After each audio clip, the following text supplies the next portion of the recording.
Hey everyone, welcome to my channel. If you're searching for an incredible novel, check out my Patreon page. Your support will help transform this story into an exciting audiobook. Join me on this adventure. By becoming a Patreon member, you'll be helping me keep creating and bringing this content to life. Thank you for being part of the journey. Chapter 126. Chapter 124. Several small light orbs twinkling in the basement as though they were real stars. And the man who created them stood in the middle of the stars as if he ruled over them. Who are you? Why do we not have any data on a mage like you who can travel through the multiverse? The Black Spider-Man asked threateningly.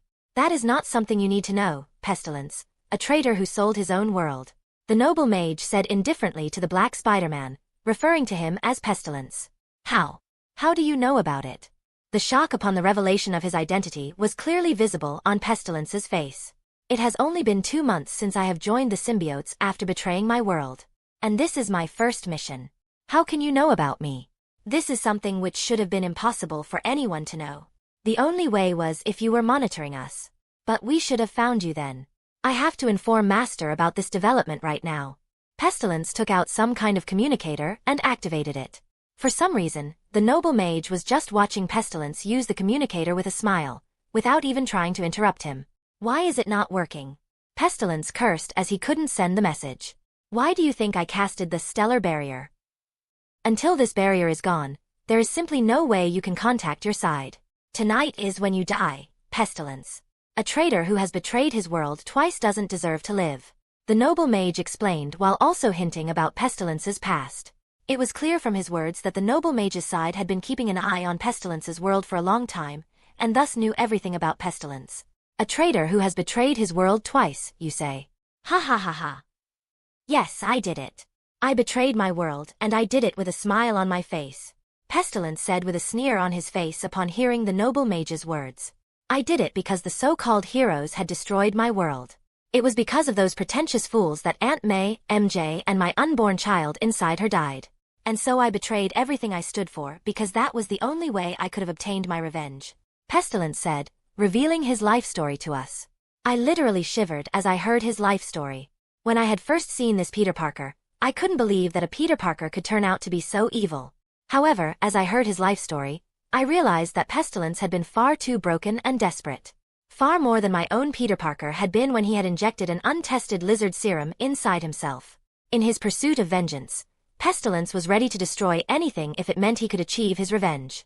That was when Apocalypse appeared before me and managed to convince me in my broken state that we could create a new world. A world better than the one we lived in, the world which had murdered my family. And indeed we made a new world, a world where everyone except Apocalypse and his men were slaves. By the time I realized what I had done, it was too late. Apocalypse was nigh invincible. There was nothing I could do.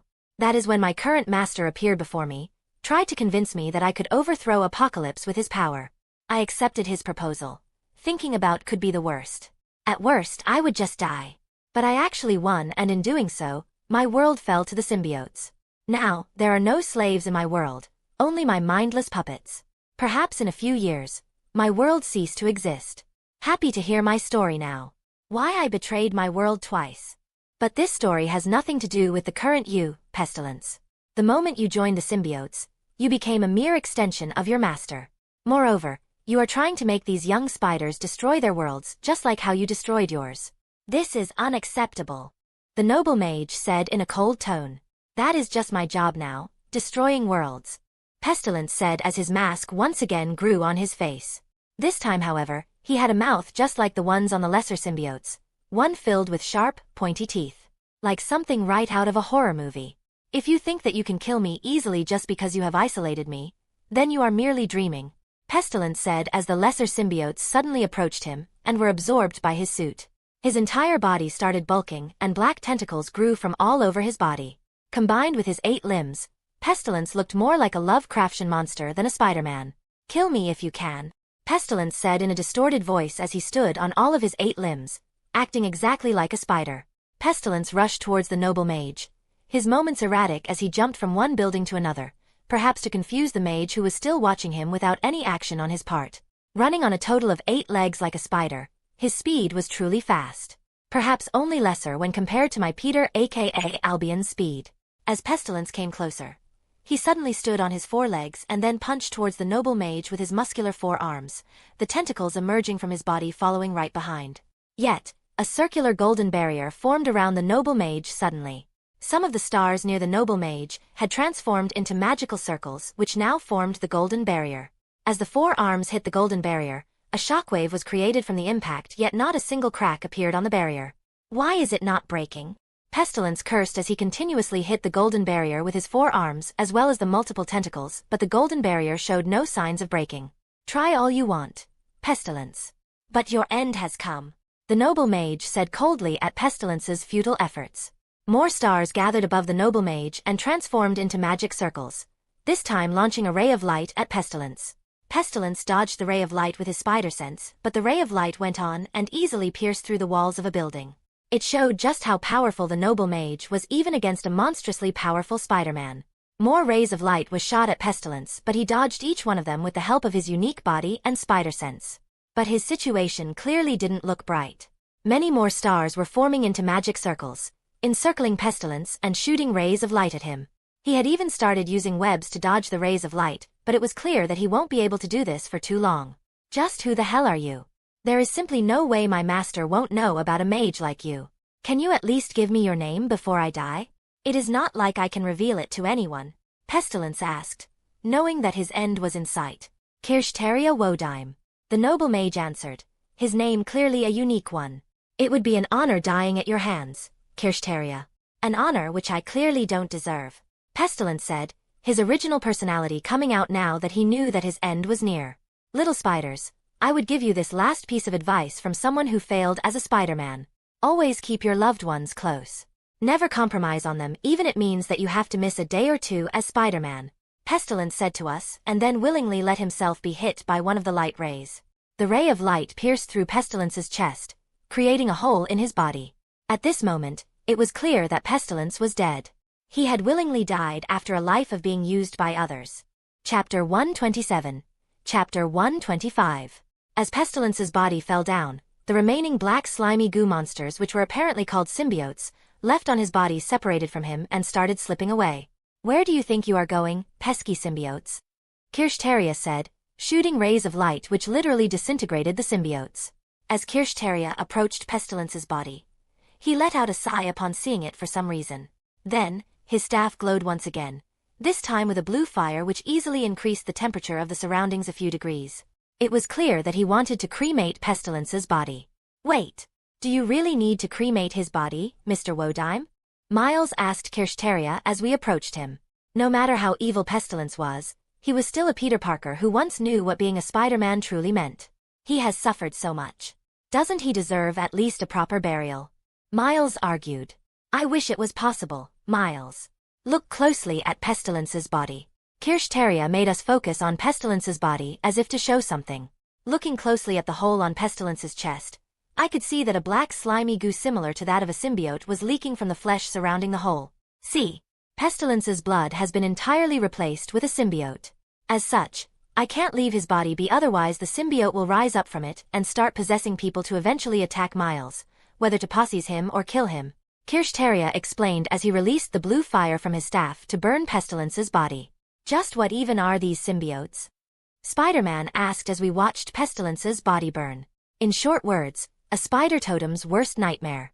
They cling to the spider totems as soon as they arrive in their world. They enhance the powers of the spider totem in order to show how useful they are. But eventually, they start corrupting the spider totem. Make him think that he can take over the entire world. Once the corruption is complete, they start creating lesser symbiotes so that they can possess other superhumans. And when they become the biggest force on the planet through this process, that is when they open the portal to the multiverse, inviting their main army which finally conquers their world. You all have been lucky to not encounter a symbiote till now, but there is no guarantee that it will always be like that. Remember, never trust a symbiote.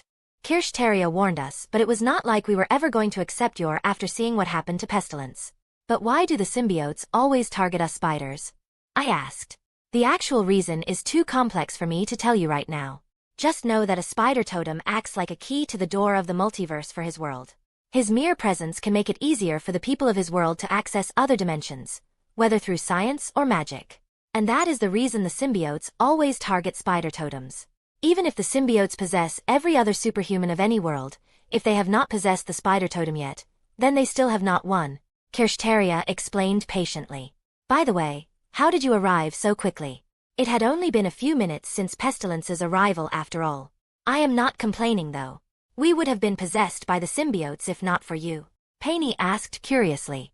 It is because I was watching over this world as per Spider Supreme's orders, Kirsteria said, shocking all of us. Is he the same Spider Supreme Gwen was talking about? Spider-Man asked for clarification. Indeed, he is the same one. I am one of his subordinates. He had asked me to watch over this world once Gwen had arrived here, Kirsteria answered. Wait a minute. If you were watching over us, then could you not have arrived a little earlier? These men's lives could have been saved, Miles said furiously as he pointed at the Kingpin's men who had been murdered by Pestilence. I am deeply sorry for their death. But it was something inevitable. I had to trick the scanners from Pestilence's side before arriving here. If I had not done so, more people as strong as Pestilence or even stronger would have arrived as reinforcements. Moreover, our group's greatest advantage is that our enemies have no idea that we even exist. This is something we can't afford to lose, Kirsteria explained in an apologetic tone. But how will we explain these men's corpses? Noir asked in a worried tone. No matter how we spin it, their death will only be blamed on us spiders. And the only spider remaining in this world would be Miles. If we do not do anything about this, his life as Spider-Man is going to be quite difficult, Noir said, concerned about Miles' future. Damn it! How could I have not thought of it? Help me, guys. Otherwise, my future as a Spider-Man is going to be over before it even begins, Miles asked in a panicked tone. Don't worry, Miles. I have a way to deal with this dilemma, Kirsteria said, revealing that he had a plan. He took out corpses of some kind of monsters from his bracelet, which was clearly a spatial artifact. The monsters looked like giant foxes with tentacles for tails as well as wings on their back. They were obviously interdimensional monsters which Peter had once told me about. Kirsteria floated the monsters' corpses and laid them down next to the men's corpses and then revealed his plan. With the corpses of these interdimensional monsters here, it will look like Kingpin summoned the monsters using the collider who killed these men and were killed by Miles. No matter how much Kingpin screams that it was a Spider-Man who did it, the corpses will serve as the ultimate proof for Miles' innocence. Now, does the situation seems doable, Miles? Don't worry, Mr. Wodime. With the corpses here, it will be a piece of cake for me to make it look like it was all Kingpin's fault. Miles assured Kirsteria that he will ensure that the plan works perfectly. Now, I believe that it is time for all of you to return. If you don't, the world's rejection will only get stronger, Kirsteria said, reminding us that it was time for us to return. The portal is open now. Goodbye, everyone. It was nice meeting you, Kirsteria said politely as he opened the portal which would finally take us home. It was nice learning that there were others like me. Bye, everyone. Paney waved at us as she entered the portal. It was great meeting all of you, especially in such a colorful world. I don't know what this colorful cube is, but I will definitely realize it someday, Noir said as he looked at the Rubik's Cube he had picked up with fascination. Then, he entered the portal, returning to his colorless world. Take this gift, Miles. It will fit just right in your pocket, Spider-Ham said as he gave a small wooden hammer to Miles as a gift. Then, he also entered the portal, returning to his cartoonish world. Now, only I and Spider-Man were left. So, still angry about the hairstyle? Miles said awkwardly. No, not that much. It doesn't look that bad. By the way, nice suit, I said, complimenting his unique-looking Spider-Man suit. During the time we had spent together, I would say that I had begun to like him. And I am sure that he liked me as well. He was a nice guy, reminding me of Peter yet much different from him too. But unfortunately, our romance was something which was never meant to be just like my romance with Peter. We were of two different worlds, never to meet again. Hope we can meet again. Still, I said these last words to Miles as I entered the portal. It felt like I was flowing through a tube formed of a kaleidoscopic energy. I don't know how long I was inside that tube, but suddenly I just wasn't. I was dropped a few meters above the ground by the tube, so it was not hard to land properly. I was clearly in some sort of building. As I looked at the giant stairway and the looming eye-shape window, I realized where I was. After all, I had been here before. I was at the New York Sanctum. I had returned home. Chapter 128. Chapter 126. Peter Parker's POV. Peter, has there been any news of Gwen? It has already been more than a week, Captain Stacy asked worriedly. Ever since he had learnt that all we could do was wait, he came to my home every day to ask me if there had been any update. Unfortunately, not. You need to be a little patient, Captain Stacy. Spider Supreme has already said that it would take 1 to 2 weeks. I replied since the allocated time given by Spider Supreme had not passed yet. How can I be patient, Peter? Gwen is the only family I have left. She is out there in an unknown world completely alone. Who knows how she is surviving there? Knowing all of this, how can I be patient? Captain Stacy said, revealing his worries. I knew how much worried Captain Stacy was regarding Gwen, but even I, with all of my powers, could do nothing in this case, and this was what hurt the most. All we could do was trust Spider Supreme. That Gwen would return soon, just like he had said. So far, Spider Supreme had given no reason to doubt him. After all, he was the one who had given me my powers when I was dying. Moreover, it was because of the card he had given me that I could save New York during the alien invasion. However, Gwen was still my best friend. As such, I couldn't help but worry that something could go wrong despite Spider Supreme's assurance. Ping! Suddenly, Ancient One sent me a message through the communication spell. Gwen has returned and is currently at the New York Sanctum. Captain Stacy, Gwen has returned. She is at the New York Sanctum. I immediately reported to Captain Stacy, my voice full of joy. Really? Then what are we waiting for? Captain Stacy said, asking me to take him to her immediately. My precious Gwen. Captain Stacy said in a joyous tone as he hugged Gwen, his eyes full of tears.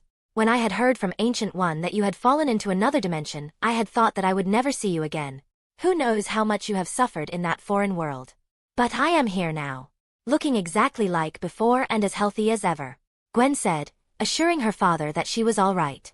Indeed, Gwen looked just as good as ever. Even her suit only had a few scratches here and there. But why did you change your hairstyle? Captain Stacy asked about Gwen's haircut with a frown. I didn't do it voluntarily, Gwen said, defending herself. It was an accident. Miles, the new Spider-Man of that world, couldn't control his powers properly. His hand had been accidentally stuck to my hair, and he couldn't remove it, unfortunately.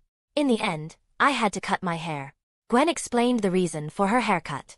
However, her voice had turned melancholic as she talked about Miles. They must have become quite close in the previous week. Did you become friends with this Miles? Captain Stacy asked, sensing her daughter's emotions. Yes, I had.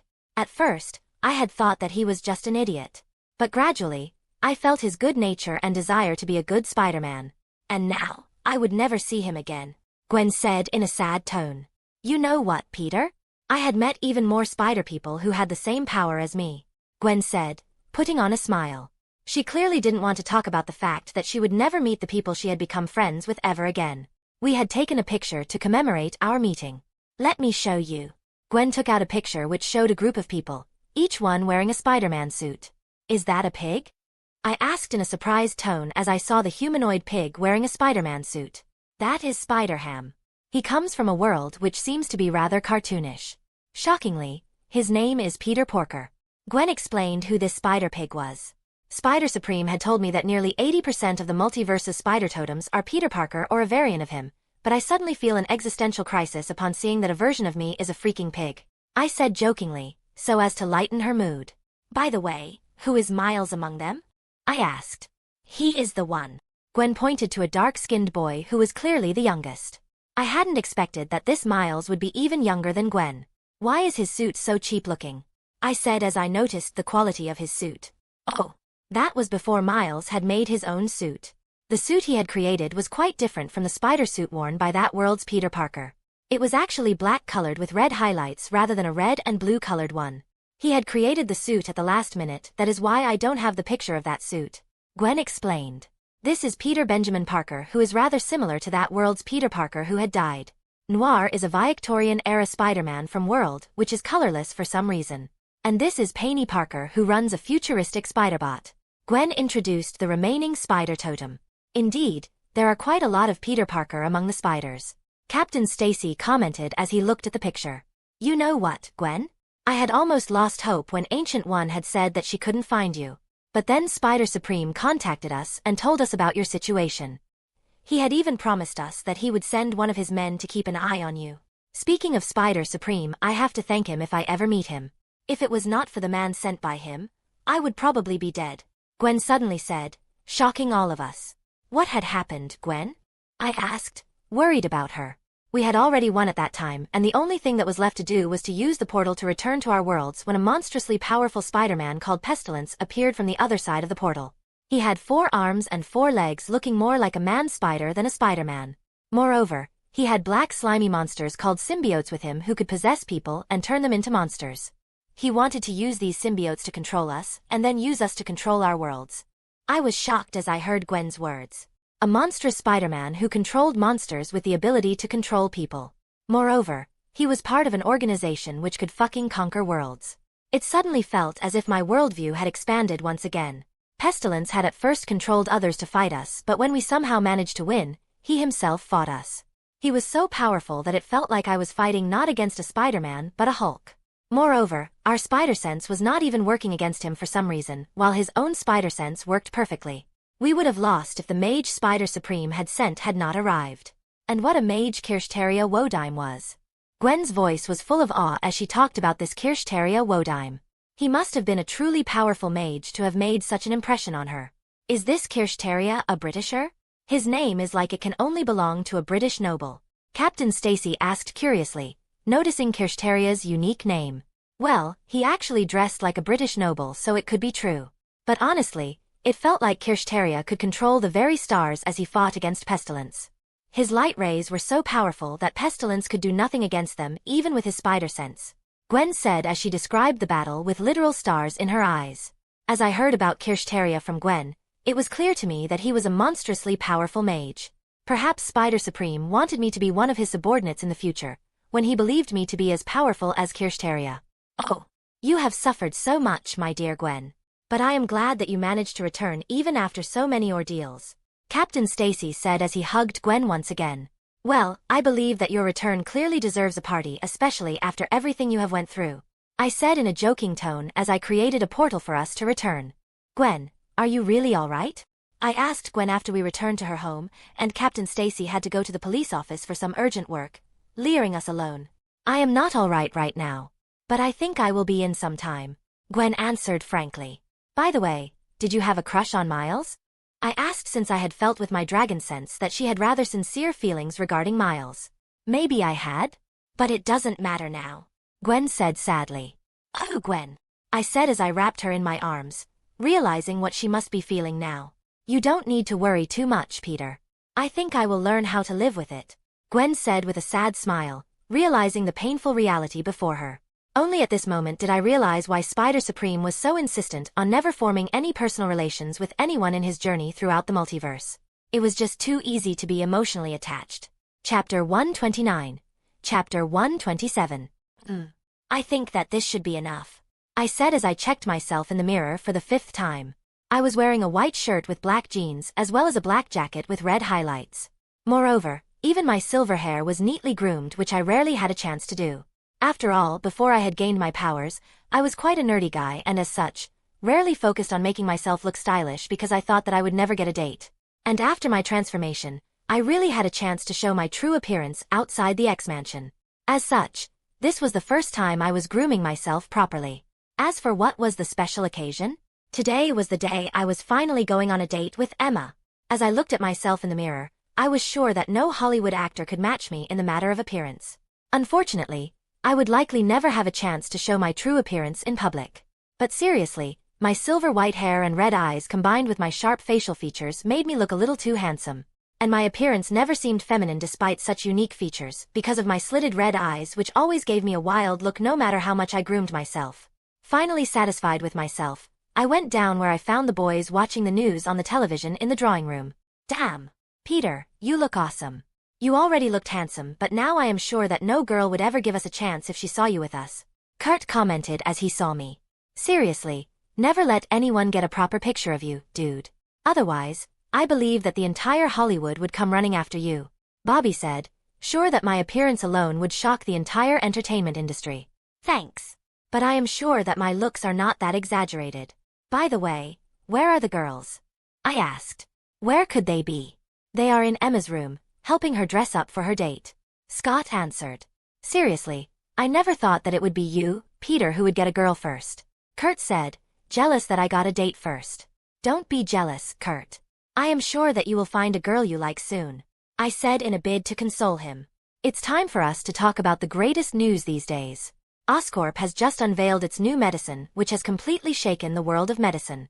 It is a miraculous medicine made from the genes of a lizard, which can temporarily grant a healing factor. This miraculous medicine was created by Oscorp's lead scientist Dr. Kurt Connors, along with his intern Peter Parker. Our attention was attracted towards the television, which was showing the news of the healing factor medicine Oscorp had unveiled yesterday. So, this is the medicine you are researching with Dr. Connors, Peter. Right? Scott asked. They knew about this matter because I had often visited Oscorp in the recent days. Yeah, this is the one. I confirmed. We had finally finished the prototype 2 weeks ago, and after the testing, it was finally revealed yesterday. Dr. Connors, may I ask why you included the name of your intern as a creator of the medicine? It is even in the temporary name for the medicine, Parkon, which contains parts of both of your names. A news reporter asked Dr. Connors in an interview. Due to the popularity of the Parkon, Dr. Connors had been invited to a lot of interviews. Even I had been given several invitations, but Dr. Connors had said that he would handle everything. It is because this medicine would not have been produced if it was not for Peter. Even though he is quite young, his intelligence and ingenuity are unquestionable. Our research had been completely stuck previously. It was Peter who gave us the idea of the Parkon, and even completed nearly half of the research including its foundation. As such, he deserves his name as the creator of the Parkon. Dr. Connors explained proudly.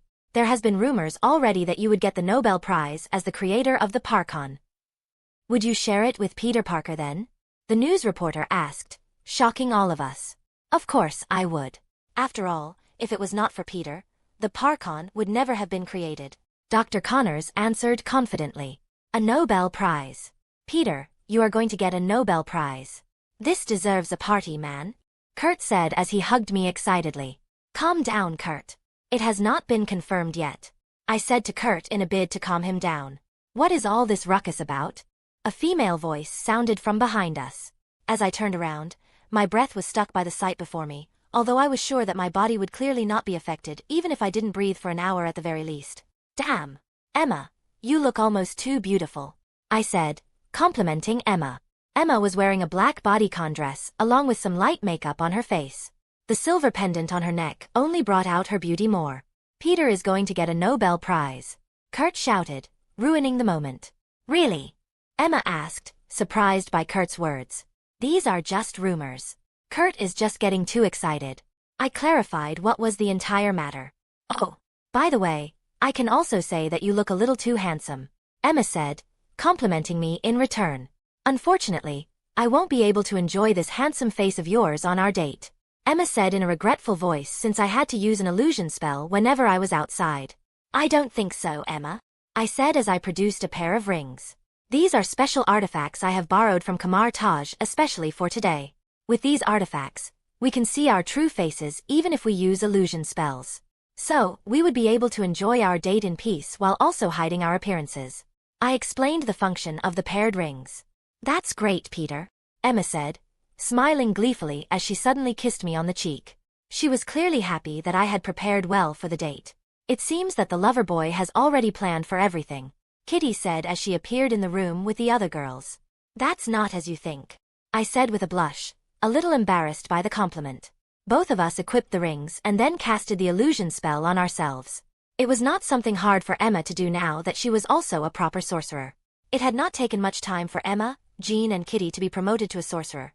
Only 4 to 5 months, which proved that they were rather talented in mystic arts. However, it was clear from their progress that it would be quite difficult for them to become a master, since they would have difficulty learning the essential mystic arts to become a master.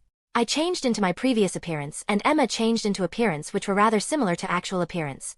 Only she had brown hair and was not as beautiful. Surprised. This is what I used to originally look like. Emma explained why she chose this appearance. Well, that explains why you are so beautiful. You were already this beautiful from the start, I said, causing Emma to smile. We then activated our paired rings, causing me to be able to see her true appearance. Is it working for you? I can see your true face, I asked. Well, I can see your too good to be true handsome face. So, I think it is working, Emma said, jokingly causing us to have a small laugh.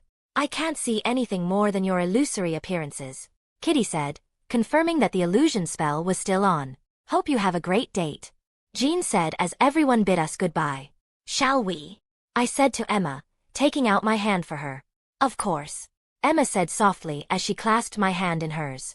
I smiled and then opened a portal, ready to finally start our date. Chapter 130. Chapter 128. So, you decided on Paris, huh? Emma said as she looked at the Eiffel Tower. I had thought that you would choose Venice instead. It is too popular after all. I thought that Venice would be better for a second or third date. What would be a better place for our first date than the city of romance? I replied with a smile. With portals, we could visit every corner of the earth. As such, I had researched quite extensively on where I wanted our first date to be. So, where are we going? A club? Emma asked since I was the one who had done all the planning. Who comes to Paris to go to a club? Come, I have booked for a seat in a nearby restaurant. I answered. You have really planned for everything, Peter. It won't have been easy for you to book a place here. Emma said as she looked at the restaurant, which was obviously an expensive one, and especially designed for couples on top of that. Well, it was not that hard since I had already booked the seat a week in advance. I answered. Gwen's disappearance had put quite a big hurdle in our plans, but it had also given me more than enough time to plan everything. You didn't have to take me to such a fancy restaurant though, Emma said once we took our seats. After all, it was actually a private room I had booked. I just wanted our first date to be something truly special. Something we will always remember. Besides, it is not like we don't have the money. I replied. After the Battle of New York, S.H.I.E.L.D. had given us a really big paycheck for saving the city. Apart from the X-Men as a whole, all of us also got individual paychecks of our own. Mine was exceptionally large since I was the one who had single-handedly destroyed the Chitauri army in the end. Of course, Professor Xavier knew that we were not ready to have this large amount of money, so he had asked S.H.I.E.L.D. to seal most of the money for now, leaving only around 5% of the total amount for us to use. However, Professor seemed to think that I could be somewhat trusted with the money since he had actually unsealed 10% of my money. As such, there was no need for any of us to worry about money in the near future. Once our orders arrived, I casted a sound barrier so that we could talk freely. After all, we knew a lot of confidential information, and there was no guarantee that an eavesdropper won't hear our conversation. So, a Nobel, huh? Emma asked. These are just mere rumors, you know. Besides, most of the research had already been completed by Dr. Connors.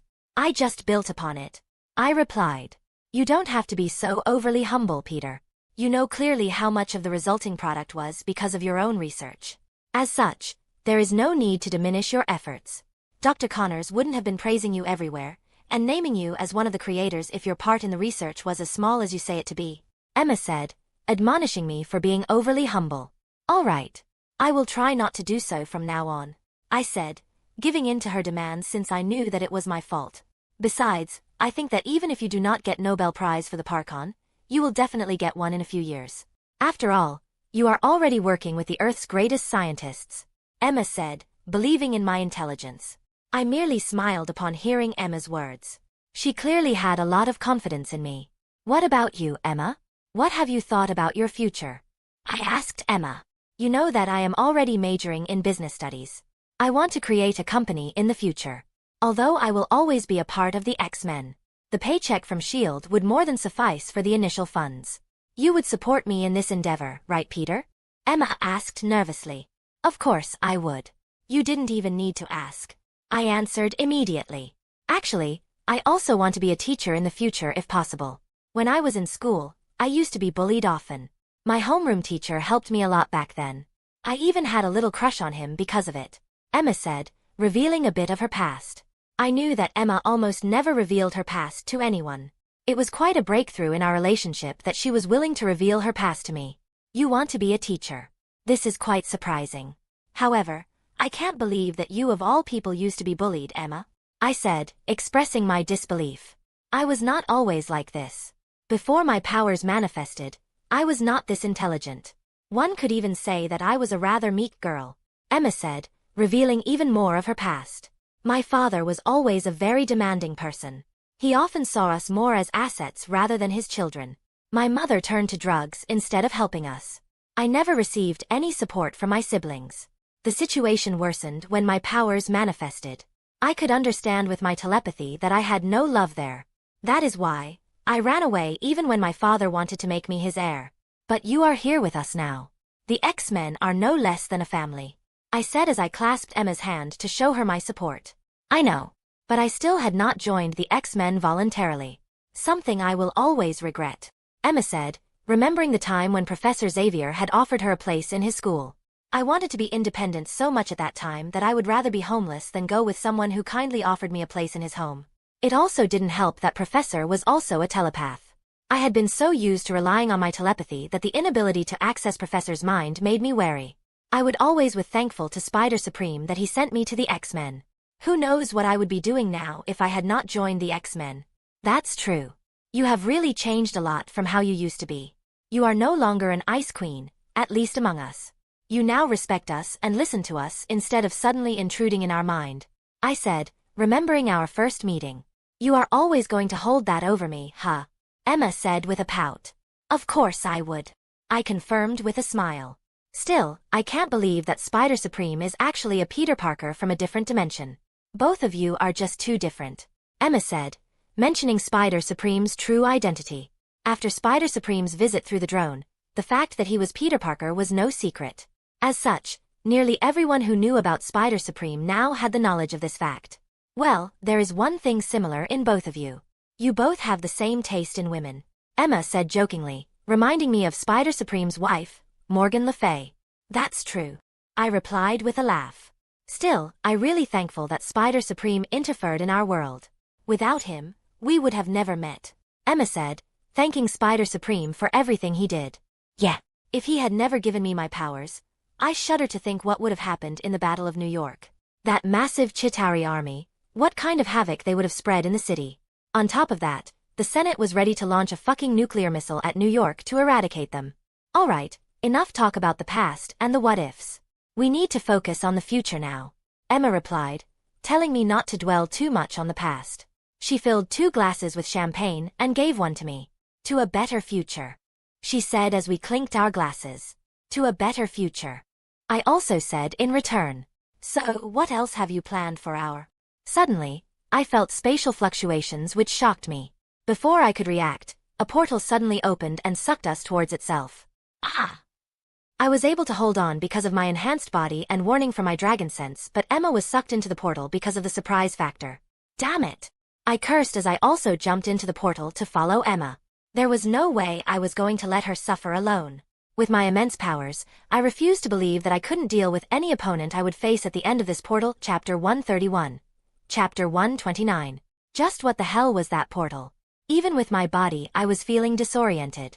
I shook my head so as to gain my bearings, and then searched for Emma, who was fortunately right next to me. Emma, you alright? I asked Emma, who was clearly a lot more disoriented compared to me. Give me a minute. Emma replied as she hugged her head with her hands and tried to focus. While Emma slowly gained her bearings, I focused on my surroundings. It was clearly some sort of an alley. What the hell just happened? Emma asked once she finally got her bearings. Don't know. Some kind of portal suddenly appeared and sucked us in. I was able to resist but jumped in after seeing that you had been sucked by that portal. I answered. Thanks, Peter. Emma thanked me for jumping after her. You don't need to thank me, Emma. There was no way I could have left you in an unknown place alone. I replied. Shall we check what is outside? Emma said as she stood up and clasped my hand. Both of us then steeled ourselves and moved towards the exit of the alley. Huh. It's still Paris. I said upon seeing the city, which was clearly Paris but seemed to be a little bit more advanced. Peter, look at this. Emma suddenly pointed me towards a news billboard. What was written on that billboard literally shocked me. Peter Parker aka Spider-Man, murderer or hero. The news accused Peter Parker aka Spider-Man as the murderer of someone named Mysterio. Well, we are clearly not in our world anymore. I said as I realized that what had happened with Gwen had now happened to both of us. This is clearly unbelievable. We are in a parallel world. Emma said as both of us sat on a bench in a nearby park. After all, the realization that we were in a different dimension was quite overwhelming. So, what shall we do now? I asked Emma after a few minutes. I think that we should get information about this world first. Especially on this world's Peter Parker. He will definitely help us if he is anything like you. Emma suggested after some serious thinking. Let's see what can be found about this world's Peter Parker. I said as I took out my phone. As I activated it, I could see that my accounts were not syncing with the web, yet another proof that this was not our world. Fortunately, I could still do web search. What the hell is going on in this world? I blurted out as I saw the information I found. Spider-Man first appeared on Tony Stark's side in the Avengers Civil War. He later participated in the battle against Thanos but died like the half of the world in the blip. Peter Parker returned 5 years later like everyone else and continued as Spider-Man. It is rumored that he is the successor of Tony Stark after his death. He is currently in a controversy where he killed a so-called dimensional traveler and hero named Mysterio. However, this story is said to be false by S.H.I.E.L.D., and they say that Mysterio aka Quentin Beck was actually just a fraud who was once rejected by Tony Stark. This is a lot of information to take in, especially when most of it is so unbelievable. Emma said as we digested the information. Let's start with the most unbelievable event, the blip. I said as I searched about it. Is this even possible? A purple humanoid alien called Thanos, the Mad Titan, went on a crusade throughout the universe to gather extremely powerful stones called Infinity Stones, which gave him enough power to kill half of the entire universe. And that idiot did it because he believed that there are not enough resources for the entire population. As such, he believed that he had to kill half of the entire universe's population to save the universe. I think that I would go mad with this much unbelievable information. There were apparently 6 Infinity Stones in this world, which made someone literally godlike if he gathered them all. And some idiotic alien used it to kill half of the entire universe and even destroyed the Infinity Stones so that no one could reverse it. This whole story seems impossible, but we have already seen the 2 of them, Peter. The Tesseract and the Loki's staff. They contained the Space Stone and the Mind Stone respectively. Emma said as she linked the Tesseract and the Loki's staff with the information available about the Infinity Stones. Yeah. There were 2 Infinity Stones on our Earth at that time. That must be the reason why Thanos sent such a massive Chitauri army. He wanted the Space Stone in the Tesseract along with the Mind Stone he had sent with Loki at any cost. Looks like this is the alien telekinetic who led the Chitauri army. Emma said as she pointed at one of Thanos' subordinates. Ebony Maw, an extremely powerful alien telekinetic who had arrived on this Earth on the behalf of Thanos to obtain the Time Stone from Doctor Strange, this world's Spider Supreme. Speaking of which, I didn't know that Kamar-Taj actually has an Infinity Stone. Emma said as she read why Ebony Maw had attacked. It is one of the biggest secrets of Kamar-Taj. Even I know about this fact only because Ancient One had to check something related to me because of Spider Supreme's intervention in our world. I replied. But what is this about the blip being reversed? I searched and my mind was blown once again. Tony Stark discovered time travel. And the Avengers recovered the already destroyed Infinity Stones with the help of time travel, allowing them to reverse the blip. But the Thanos from the past learnt of this operation and stole a time travel device. He then came to the present by time traveling with his entire army. There was a fierce battle which ended when Tony Stark used the Infinity Stones to kill Thanos and his army, which also led to his death. This world is getting weirder and weirder the more I try to find about it. I said as I rubbed my head, a little overwhelmed from this massive and unbelievable information's overload. I believe that we should research everything that is available on the web. Even if it is a parallel world, the information can still prove useful. Emma said as she took out her own phone and started searching on the web. After an hour. So, what have you found, Emma? I asked once I completed searching everything I could find on the web. I think we should start from the beginning. There was also a Battle of New York in this world, albeit much less intense when compared to ours. But what shocked me the most was that there are no mutants in this world, Emma said, revealing the major difference between our worlds. Indeed, there are none. Whatever superhumans I found have obtained their powers from other sources. I nodded in affirmation. Moving on, we have the next major event. Hydra tried to take over S.H.I.E.L.D. using the Project Insight through which they were going to destroy the Avengers as well as anyone who stood in their way. Fortunately, Captain America and Agent Natasha stopped their plan. However, they had to publicly release S.H.I.E.L.D's secret files to reveal the existence of Hydra, something which would have great ramifications in the Avengers Civil War. Since we already know about Hydra spies in our world thanks to Mystique, it would not be hard to convince S.H.I.E.L.D. to take action against them. As this world is quite similar to our own, it is likely that what Hydra spies and their plan would likely be similar in our own world. As such, we should download all the information about the Hydra. It will definitely prove useful. I said, planning how the information from this world could be used in our own. After all, there was no way I was going to let Hydra take over S.H.I.E.L.D. when I already knew about their plan. The next major event is that Tony Stark of this world created a super advanced AI named Ultron which actually turned against him. The subjugation of Ultron had led to a lot of damage to both life and property. Something which would be used again the Avengers in an attempt to put them under government control. Emma continued.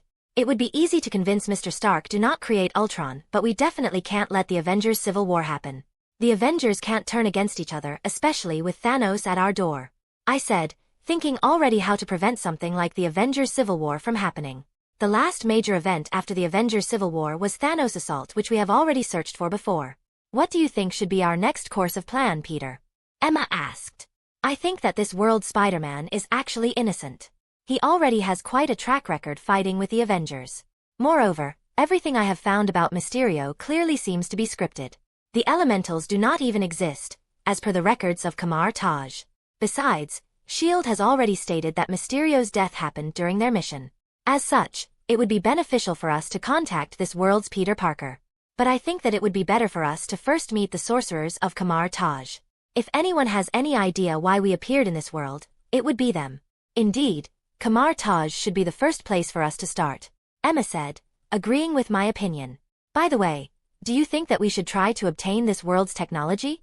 Emma asked. We should first ascertain how we came to this world. Once everything is clear, I would attempt to obtain this world's technology if an opportunity arrives. I answered. Now, shall we depart? I asked Emma, who merely clasped my hand with a smile. Why has no one come to greet us yet? I said as both of us stood in the lobby of the New York Sanctum.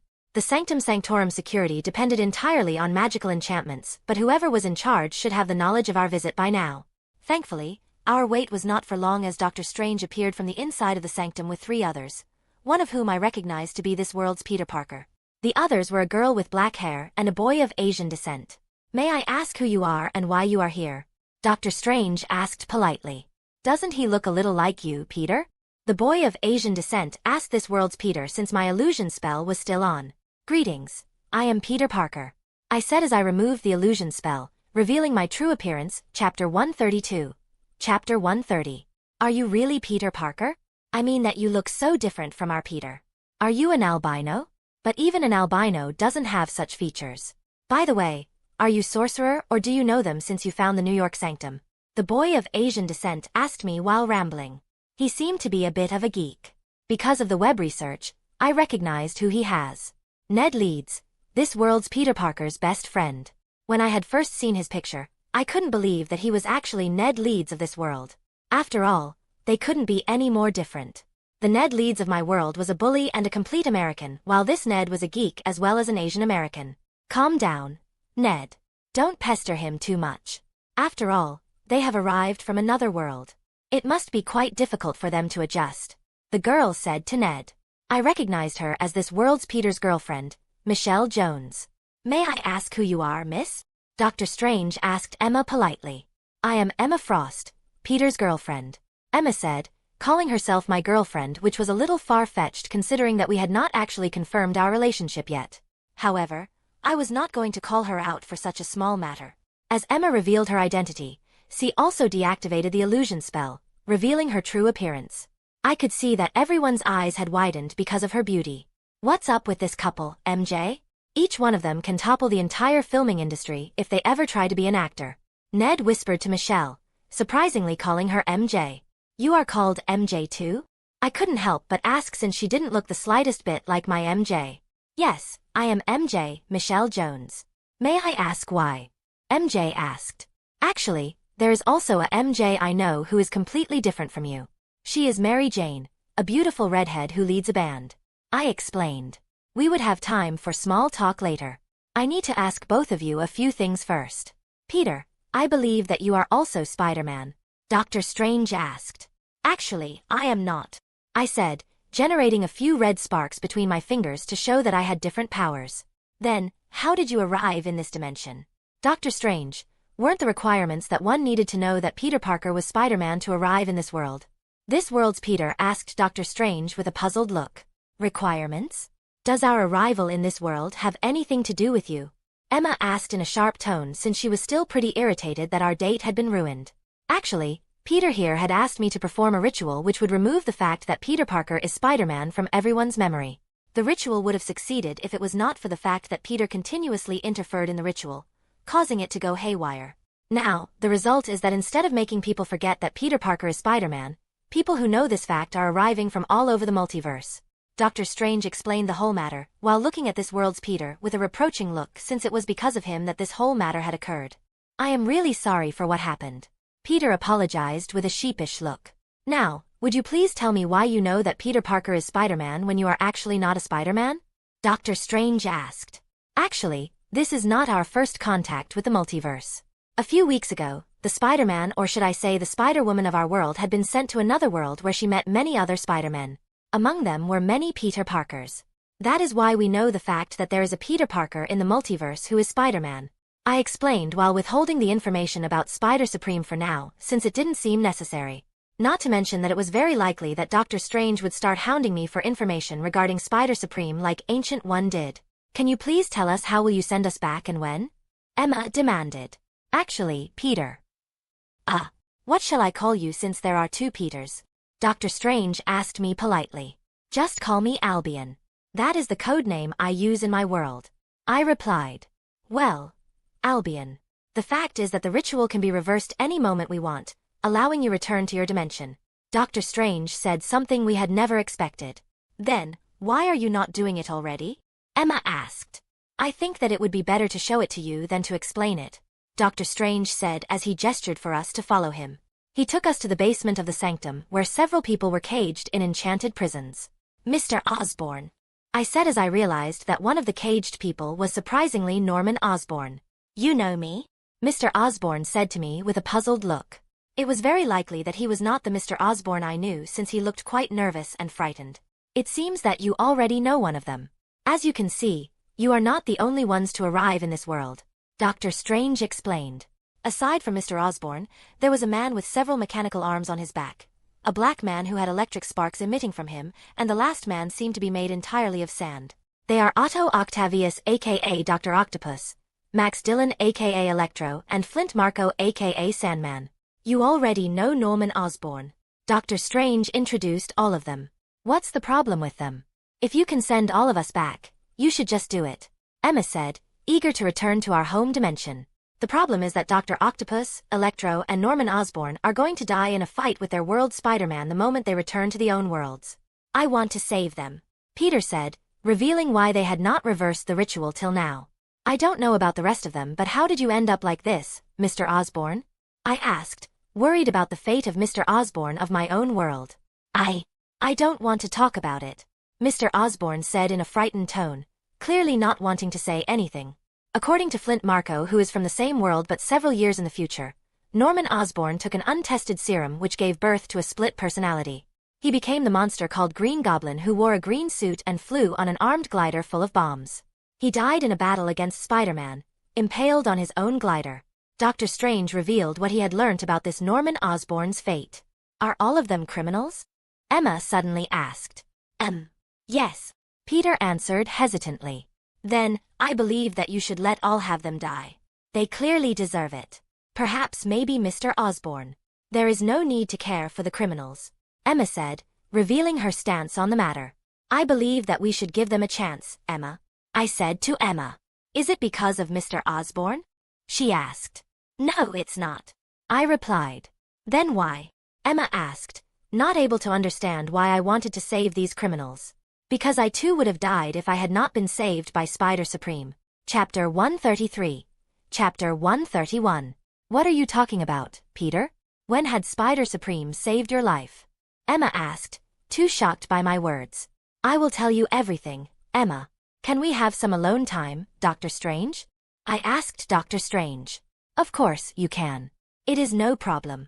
Dr. Strange agreed, realizing the seriousness of the situation. Peter, Ned, and MJ also didn't say anything as we left them. I took Emma to a secluded part of the sanctum which was not hard to find since the layout was the same as my world sanctum. Then, I created a sound barrier and finally faced Emma. Now, tell me what you meant when you said that Spider-Supreme saved your life? Emma asked, or should I say demanded. Although it didn't look like this from outside, Emma cared a lot for me. As such, it was a huge shock for her to learn that I had almost died. Till now, you have known that Spider-Supreme suddenly gave me my powers one day and left me at Kamar-Taj where I could learn to control them. That story is a lie. I started telling the true story to her. Since we were at a critical point of our relationship, I wanted her to learn everything about me so that there were no lies between us. After all, She had already opened up about her past to me. A lie, Emma said, clearly having trouble believing my words. How about I show you the evidence? I said as I showed her the image of my lizard form in my phone which had been published in the news. Isn't this the lizard monster which had suddenly appeared in downtown and was defeated by Gwen? What has that got to do with you? Emma asked, puzzled by this picture and how it was an evidence. If it was any other time, I was sure that she would instantly figure out that I was the lizard monster. But she was too shocked at this moment to pick up the clues. That lizard monster was me, I revealed. But that can't be possible, Emma shouted, not wanting to believe my words. How did it even happen? She asked, her eyes filled with tears. Remember Parkon? I had created a serum using its initial research. A serum that transformed me into that abominable monster. I said, not withholding any fact. But what made a nice guy like you, a shining light of righteousness, take such a dangerous, untested serum? Emma asked, tears now dripping from her eyes. That same righteousness. I answered truthfully. As you know, for a long time I was the only one who knew that Gwen was Spider-Woman and acted as her support. As such, it was too easy for me to see that she was being crushed under the mantle of Spider-Woman. Perhaps, in another time, I would have taken the route of science to help her. After all, I was proud of my intelligence even then. Unfortunately, the incessant bullying I had suffered left me quite insecure. In a moment of despair, I decided to give myself superpowers using Dr. Connor's research. But the serum didn't turn out right, did it?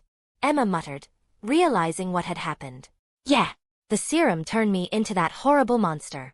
In the end, Gwen had to fight me, which she did, and won against me. Unfortunately, the injuries I gained during the fight were too severe. I would never forget that night where I laid on the ground half dead, thinking where things had gone wrong. And that was when Spider Supreme saved you, right? Emma asked, her voice a little broken. Yes. As I was dying, Spider Supreme appeared before me and asked if I wanted to live. I replied in affirmative, and that was the last thing I knew. When I woke up, I was already like this, with powers far beyond I had ever imagined, which I could not even control. I said, ending the story. So, what do you think?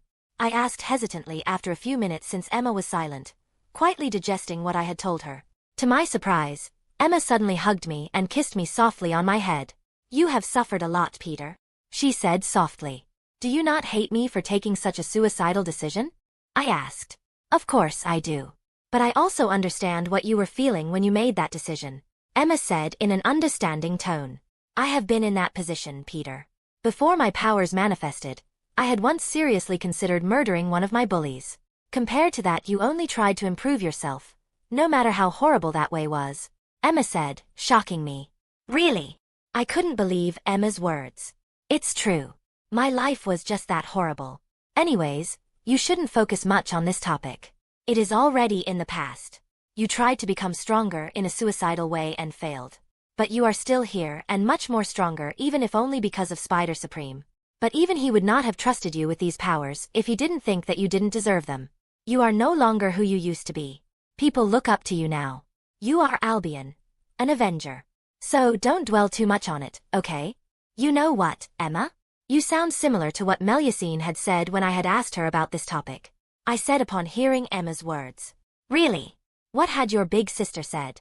Emma asked curiously. That it is just human nature to always try to become stronger. There is nothing wrong with it, I answered. See, just like I said, you don't need to beat yourself over it, Emma said with a smile. I smiled upon realizing that Emma had accepted my past and that we were now ready to further our relationship. You know what, Peter? I had never imagined that I would ever fall in love with someone like you, Emma suddenly said. But why? I asked curiously. When my powers first manifested, I could see everyone's darkest desires. At that moment, I had thought that I would never be able to trust anyone. That is why I always run after money after escaping from my home. As you already know, one of the major reasons I had rejected Professor Xavier's proposal was because I couldn't read his mind, due to which I was fearful of him since I couldn't understand his intentions. But then Spider Supreme happened. He enhanced your powers and sent you to the X-Mansion, I said with a smile, since it was because of Spider Supreme that we met each other. And I would always be thankful to Spider Supreme for that. It was at the X-Mansion that I started to trust people again. I learned that there were actually people in this world who were genuinely good.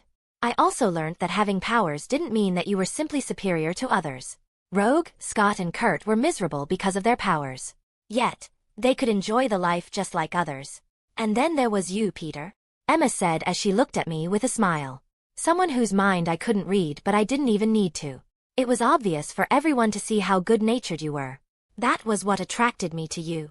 As Emma said these words, it was obvious for me to feel that a romantic atmosphere was forming between us.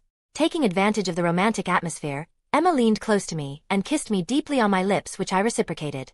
I believe that this is the start of a very beautiful relationship, I said as we separated.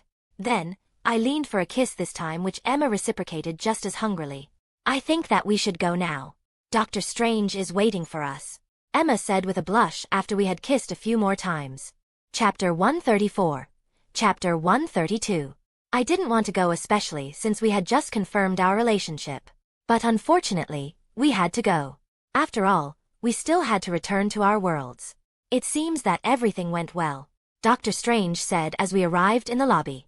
Yeah, it went very well, I replied with a smile, not able to hide the happiness within me. Doctor Strange clearly noticed this fact but didn't say anything since we had much more important matters to deal with. Albion, you had said that your life was saved by another Spider-Man. How did that happen? Peter asked curiously. I would not go into the details. Just know that I had done something extremely stupid when I was just an ordinary human. It was a Spider-Man from another world who had saved my life that day and given me these powers, I explained. But how had he reached your world? Was there an interdimensional accident just like in our world? Ned asked. No, that Spider-Man was actually capable of interdimensional travel on his own. He was not only a Spider-Man but also Sorcerer Supreme just like you, Doctor Strange. That is why he called himself Spider Supreme, I explained. Actually, I am not Sorcerer Supreme currently, Doctor Strange suddenly clarified. But why? As far as I know, it is not a position you can just retire from, I asked, astonished by Doctor Strange's words. The blip caused me to be absent for 5 years. As such, Master Wong took over my seat and is currently serving as the Sorcerer Supreme, Doctor Strange explained. Since Master Wong is the Sorcerer Supreme, I believe that Kamar-Taj is in good hands, I said, believing in Master Wong. It seems that you know about Master Wong, Doctor Strange asked curiously. Master Wong is the one who often teaches me along with Emma and our friends since Ancient One is often busy, I answered. Anyways, returning to the topic. How can this Spider Supreme traverse dimensions so easily even if he is a Sorcerer Supreme? I believe that you know what restrictions a Sorcerer Supreme has, Albion. We are protectors, not wanderers, Doctor Strange asked me, curious how Spider Supreme achieved this impossible feat. Apparently, him being a Spider-Man has opened quite a lot of doors for him. Actually, he wears the clothes of the same fashion as you, I said as I showed him a picture of the Spider Supreme. He really looks similar to you, Doctor. He wears the same cloak as you and even has the same eye necklace, MJ commented upon seeing the picture. On the other hand, Doctor Strange was literally stunned upon taking a look at the picture since Spider Supreme really wore the same artifacts as him. The only difference was that Spider Supreme wore a Spider-Man suit under the cloak while Doctor Strange wore sorcerer robes. I understand that you are quite curious about this Spider Supreme, Doctor Strange. But can we talk about the other intruders, Doctor? I don't want to leave them to die, Peter pleaded with Doctor Strange. There is a reason I am talking about Spider Supreme, Peter. I need to learn about the procedure he had performed on Albion. Only then would I be able to give a verdict about whether it would be right for you to help them or not. Doctor Strange explained why he was asking me about Spider Supreme. Albion, after Spider Supreme had saved you and given you these powers, have you ever felt something weird about you or your world? Doctor Strange asked me seriously. What do you mean by a weird? I asked, not understanding what he meant by his words. What I mean to ask is, you have ever experienced something like rejection from your world, or have there ever been dimensional distortions in your world for unknown reasons? Doctor Strange asked, shocking me. No, never. I have never experienced something similar to what you are saying, I replied, denying that this kind of situation had ever happened. Something like that can happen, Peter asked in a shocked tone, clearly unaware of such ramifications. Yes, these kind of situations can happen, and they have already been recorded by Kamar-Taj. It happens in those cases where someone intentionally interferes in a person's fate and changes it. More than often, it leads to that person being rejected by the world itself, but it can also lead to much bigger ramifications. That is why I didn't want you to interfere in their fate, because I thought that it could place their world in danger. I don't think that your hypothesis applies in this case, Doctor. Their fate had been changed the moment they arrived in this world. They already know that they are going to die in their world. The change has already happened, so a little more interference won't hurt. I argued. All right.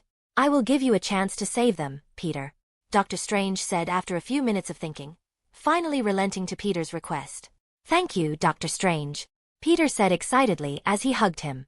However, Dr. Strange suddenly said, you can only take 2 of them at a time. Moreover, the influence of the ritual is still here. So, the moment another interdimensional intruder appears, I am stopping it. Understood, he ordered Peter, putting several strict restrictions. Don't worry, Doctor. Just give me a single day. I will handle everything, Peter replied confidently. Before I go, I want to ask you something, Doctor. There was something I needed to know because it was extremely important. What is it? Dr. Strange asked.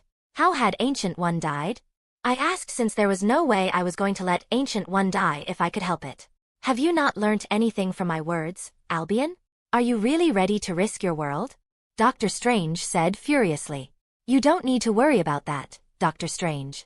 According to Ancient One, whatever procedure Spider Supreme used on me apparently made me a blank slate in terms of fate. As such, this kind of cases no longer appear on me. In fact, I have already caused so many changes in my world that the Time Stone can no longer predict the future. How can I believe you? Can you give me an example? Dr. Strange asked. Well, the greatest example would be Emma herself. We would have never met if not for Spider Supreme's interference. Moreover, she and some of my friends even joined Kamar-Taj, which they would never have if not for my influence. I answered. Very well, I will tell you, Dr. Strange said with a sigh after listening to my words. Beware of Caecilius. It was because of him that Ancient One died. Caecilius, that traitor sorcerer. But, isn't he barely a master? How can someone like him kill Ancient One? I said, having trouble believing his words. Caecilius is but a puppet. There are much greater powers at play which you will learn when he finally attacks. I can't say anything more than that. Thank you, Dr. Strange, I said sincerely, since it was because of him that I would be able to save Ancient One's life. No need to thank me. Even I had not told you about this fact. Caecilius would likely not have been able to kill her with you there, Dr. Strange replied. Also, beware of Master Mordo. He had turned against Kamar-Taj once he had learnt a dark secret of ours. Tell this to Ancient One. She will know what to do. Dr. Strange gave one final advice as we turned to collect the intruders. Chapter 135. Chapter 133. Is this the place? I asked as we arrived at an apartment building through the portal. Ouch! Can you be a little gentle, girl? Dr. Octopus cursed since he was currently being levitated by Emma. As per Dr. Strange's conditions, we had only brought Mr. Norman and Dr. Octopus. Mr. Norman was in enchanted handcuffs while Dr. Octopus was being levitated by Emma, even if his mechanical tentacles had already been restrained by Iron Spider's nanomachines. It is definitely the place, Peter said with a smile as he looked at 2 people in front of us, both of whom I recognized. One because I had met him before, and the other I still had difficulty believing looked like this. In front of me were Happy Hogan and Aunt May of this world. I had met Happy before when I was working with Mr. Stark, but I still couldn't believe that Aunt May of this world looked so young despite seeing it already on the web. It was easy to find information on Aunt May of this world because of the popularity of Peter Parker. Even the I didn't like what I learned a single bit. Gwen had told me that in the world of every Peter Parker she had met, Uncle Ben was dead. But it still hurt to know that Uncle Ben of this world had died many years ago, and Aunt May was currently dating Happy. No wonder Spider Supreme had said that it was better to maintain a distance from the people he met during his travels throughout the multiverse. It was too easy to get attached to someone, and it hurt a lot when you saw a parallel version of him or her who was much different from how you know him or her. Peter, you are finally here. Does this guy actually have robot legs? But why is he floating? Who are the others? Are they really from another world? Happy released a barrage of questions as both him and Aunt May approached us. Yes, Happy. They are really from another worlds. This guy with mechanical tentacles is Dr. Otto Octavius, aka Dr. Octopus, Peter said, trying to answer all of the questions. Hello, Norman. I am glad to meet you again. Aunt May greeted Mr. Osborne since she had met him earlier. Who are they though, Peter? This young man looks a little familiar though, Aunt May said, recognizing my facial features even though I looked much different now. I am Peter Parker. I introduced myself, shocking both of them. A Peter from another world. Now that I look closely, Your features look rather similar to my Peter's, although they are much sharper. However, no one would connect you to Peter immediately. Aunt May asked, puzzled about my appearance. My powers caused me to transform into my current appearance. I answered. Powers? Are you not Spider-Man? Aunt May asked upon hearing my words. No, I am not, I said, creating a few red sparks to show as an example. And who would be this lovely lady? Aunt May asked about Emma. I am Emma Frost, Peter's girlfriend. Emma said, introducing herself. Peter must be very lucky to have a girl like you. Aunt May commented upon hearing Emma's introduction. Actually, I am the one who is lucky to have a wonderful guy like Peter. Emma replied with a chuckle. If the introductions are done, can you please hurry? My bones are turning stiff here. Not like we would find anything in this stupid apartment which can help us. Dr. Octopus said, as irritated as ever. Huh. You will see. Happy said with a smirk as he led us inside. Huh. There is no lab or equipment here which can help us, Mr. Osborne said as all of us entered Happy's apartment. There were some equipment inside but nothing which could cure Mr. Osborne or Dr. Octopus. See, I told you that you would find nothing in this hovel, Dr. Octopus exclaimed as he looked at the apartment. You have not seen anything yet, Happy exclaimed as he took us to a corner of the apartment and removed cover from a piece of furniture. Surprisingly, it was one big machine with the logo of Stark Industries on it. What the hell is this? Dr. Octopus asked, surprised by the machine's existence. It is a fabricator. It can analyze, design and construct basically anything, Peter explained as he activated the fabricator. The machine opened, revealing several kind of equipments inside along with something I knew all too well, having seen it all the time on the Iron Man suit, an arc reactor. Mr. Stark has truly created something unbelievable, I exclaimed upon seeing the fabricator. Mr. Stark exists in your world. All the others have arrived from worlds where the Avengers and Mr. Stark do not even exist, Peter said upon hearing my words. Really? I honestly can't believe that Mr. Stark in this world and doesn't even exist in many worlds. After all, I was working with him just a few days ago, I said sadly. You worked with Tony.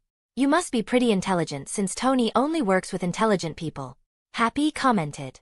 Well, I was working with him and Dr. Banner on cracking the Chitauri tech.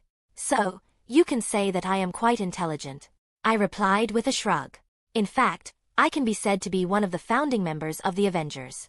Although it is technically incorrect since the Battle of New York has ended just a few months ago in our world, I proudly revealed who I was in my world. A founding Avenger, huh? Looks like you were born earlier than me since I was just a kid back then, Peter commented upon hearing my words. Mr. Hogan, if it is not too much, can you give us some of the technology Stark Industries has developed in the recent years? The Battle of New York in our world was too difficult. In fact, we had almost lost. So, if you can grant us some of your technology, it would be a lot of help, Emma asked Happy politely. We had already agreed earlier that we would try to get as much of this world's technology as possible since it would be really helpful to our world. How much dangerous was it? Happy asked seriously. This much, I said as I showed him the picture of the massive Chitauri army coming out of the portal created by Tesseract. Oh my god. How had you survived against such a great army? I believe that an army this strong had only invaded Earth when Thanos had come through time with his entire army, Peter said, astonished by how much Chitauri there were. We had survived with the help of this one, I said as I showed him the pictures of my dragon form demolishing through the Chitauri army, and then firing a giant beam of flame and lightning inside the portal. A dragon. Do they actually exist? Aunt May asked, surprised by the appearance of the dragon. It was actually a one-time gift from Spider Supreme. In a way, you can even say that we were lucky that we could call upon that dragon, even if it was only for a single time, I said, withholding the fact that I was in fact, that dragon. Upon hearing our words, Happy fell in deep thought for a few minutes and then suddenly moved towards the fabricator and pushed a few buttons on it. How may I help you, Mr. Hogan? A mechanical female voice sounded from the fabricator. Friday, I need the data on every piece of technology Stark Industries has created since the Battle of New York, blueprints included. I need it in a hard copy. Happy ordered the AI. It will be done, sir, Friday said and began the process. Happy, put the blueprint of my iron spider suit inside too, Peter said, giving him the control unit of his iron spider suit. Are you sure, Peter? Happy asked seriously. I couldn't save Mr. Stark back then. At least, With the blueprints of my suit, Mr. Stark of Albion's world would be able to create his suit early. Perhaps even create a stronger one. Peter said resolutely. Both of you have our deepest thanks for helping us. I said, my voice full of gratefulness. I have a single request, however. Albion. Make sure that Tony doesn't die in your world. Happy said, his eyes moist. It hurts me every time little Morgan asks where her father is. By now, Happy was openly weeping. You don't need to even ask, Happy. There is no way I would let Mr. Stark die. I said, promising Happy that Mr. Stark won't die in my world. Chapter 136. Chapter 134. And it's done. Peter said excitedly as we finished the new control chip for Dr. Octopus tentacles. Well done, both of you. Honestly, I am really surprised, both by this world's technology and your ingenuity. You managed to create a control chip for a machine you had never seen before in less than an hour. If you were in my world, I would have snagged you for Oscorp immediately. Mr. Osborne said as he praised us for creating the control chip. Actually, I have already worked for Oscorp before, even though I do not have time to go there often nowadays. I even have shares in Oscorp. I revealed proudly. Shares in Oscorp. You must have done something mind-blowing for Norman your world to give you shares in Oscorp, which I would usually never even think of doing. Tell me, what had you created? Mr. Osborne immediately asked as he heard my words. It was a medicine which could give someone a temporary healing factor. Actually, I had not done most of the research on the medicine. I had just built over the research when it had been stuck in the wrong direction. I explained the whole matter. Still, it is no small matter that you have achieved such a feat at your age. You should be proud of your achievements, Albion. Mr. Osborne said as he praised me once again. Let's see if the control chip actually works on Dr. Octopus' mechanical arms. Peter said as he picked up the control chip and rushed towards Dr. Octopus. Aunt May, we made the chip. Can you please send Dr. Octopus up? Peter asked Aunt May as he rushed up the stairs. Good job, everyone. Here we go. Aunt May said as she used the Iron Spider's control unit to control Dr. Octopus' mechanical arms still under the Nanomachine's control. How much more would you humiliate me, kid? Keep your science fair project away from me. Dr. Octopus said furiously as he was raised upwards. Calm down, Otto. It will definitely work. Mr. Osborne assured Dr. Octopus. Says the reckless man who turned himself into a monster. Dr. Octopus replied, causing Mr. Osborne's face to darken. It was always that he had been deeply hurt by Dr. Octopus' words. Don't you dare! Dr. Octopus shouted, resisting against Peter, who was trying to put the control chip on the back of his neck where the chip had to be planted. It's done. Peter said triumphantly as he finally placed the control chip in its place. All of a sudden, Dr. Octopus calmed down suddenly, almost as if he had become unconscious. Did something go wrong? Aunt May was asking when Dr. Octopus suddenly opened his eyes. The voices. They are gone, Dr. Octopus said, a sheer amount of joy visible on his face. I had almost forgotten this feeling. Dr. Octopus said joyfully, his eyes filled with tears. Aunt May put him down, realizing that he had been cured. You have saved me from my suffering. I am eternally grateful. I will do as you say, Dr. Octopus declared, his voice full of gratefulness. I guess you don't need it now, Dr. Octavius, Peter said as he retrieved the nanomachines on Dr. Octopus' mechanical arms, freeing them from their control. The nanomachines attached themselves to Peter's Spider-Man suit, forming the giant emblem of a spider in black and golden color. Although the amount of nanomachines were not enough for Peter to do something great with them, the suit allowed quite pleasing aesthetically. Norman, Peter was saying the truth. We all can indeed be cured. We will no longer be controlled by our darker selves. In fact, there will be no more darker selves soon enough, Dr. Octopus said to Mr. Osborne, seeing a ray of hope in his life once again. No more darker selves, huh? Mr. Osborne said in another creepy tone all of a sudden. Suddenly, my dragon sense warned me of Mr. Osborne for some reason. I could feel that he was dangerous to everyone here. Looks like Peter also felt the same thing, since he immediately shot a web at Mr. Osborne's right hand, sticking it to the wall. Your senses are amazing, Peter. Just like the Peter of my world, Mr. Osborne said once again in a creep tone. Norman. Aunt May addressed Mr. Osborne, concerned about him. Unfortunately, Norman is on a vacation right now. Ha ha ha ha. Mr. Osborne replied with a creepy laugh. You are Goblin, Peter said, realizing that Mr. Osborne's alternate personality had emerged. Emma. Do it. I immediately ordered Emma, realizing the seriousness of the situation. On it, Emma answered as she closed her eyes, using her telepathy to enter Mr. Osborne's mind. Ah! Soon after Emma entered Mr. Osborne's mind, he let out a scream. What the hell was that? Mr. Osborne asked in a normal tone after a few moments, an evidence that he was in control once again, not the goblin. How are you feeling, Mr. Osborne? Emma asked as she opened her eyes. What did you do, girl? One moment, the goblin was in control, and the next moment, you kicked him to the back, allowing me to regain control. Mr. Osborne asked as he explained his experience. I am sorry that I didn't tell you before. Along with a telekinetic, I am also a telepath. Emma revealed the true extent of her powers. She had not revealed her telepathy previously, so that she would not be seen with suspicion. A telepath. Does that mean that you can read anyone's mind and also control it? Aunt May asked upon hearing Emma's words. Actually, I can only read someone's mind. To do anything more than that is quite hard. And mind control is something which can only be achieved with the Mind Stone. Emma revealed the limitations of her powers. I had not revealed it before since I thought that you would be afraid of me and see me with suspicion. Telepathy. Does that mean that you can kill the goblin? Like how you kicked it back right now? Mr. Osborne asked, his face full of hope. Actually, it is not possible for me to kill the goblin.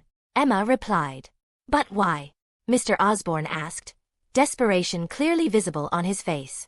Because the goblin was formed due to the green goblin serum you took.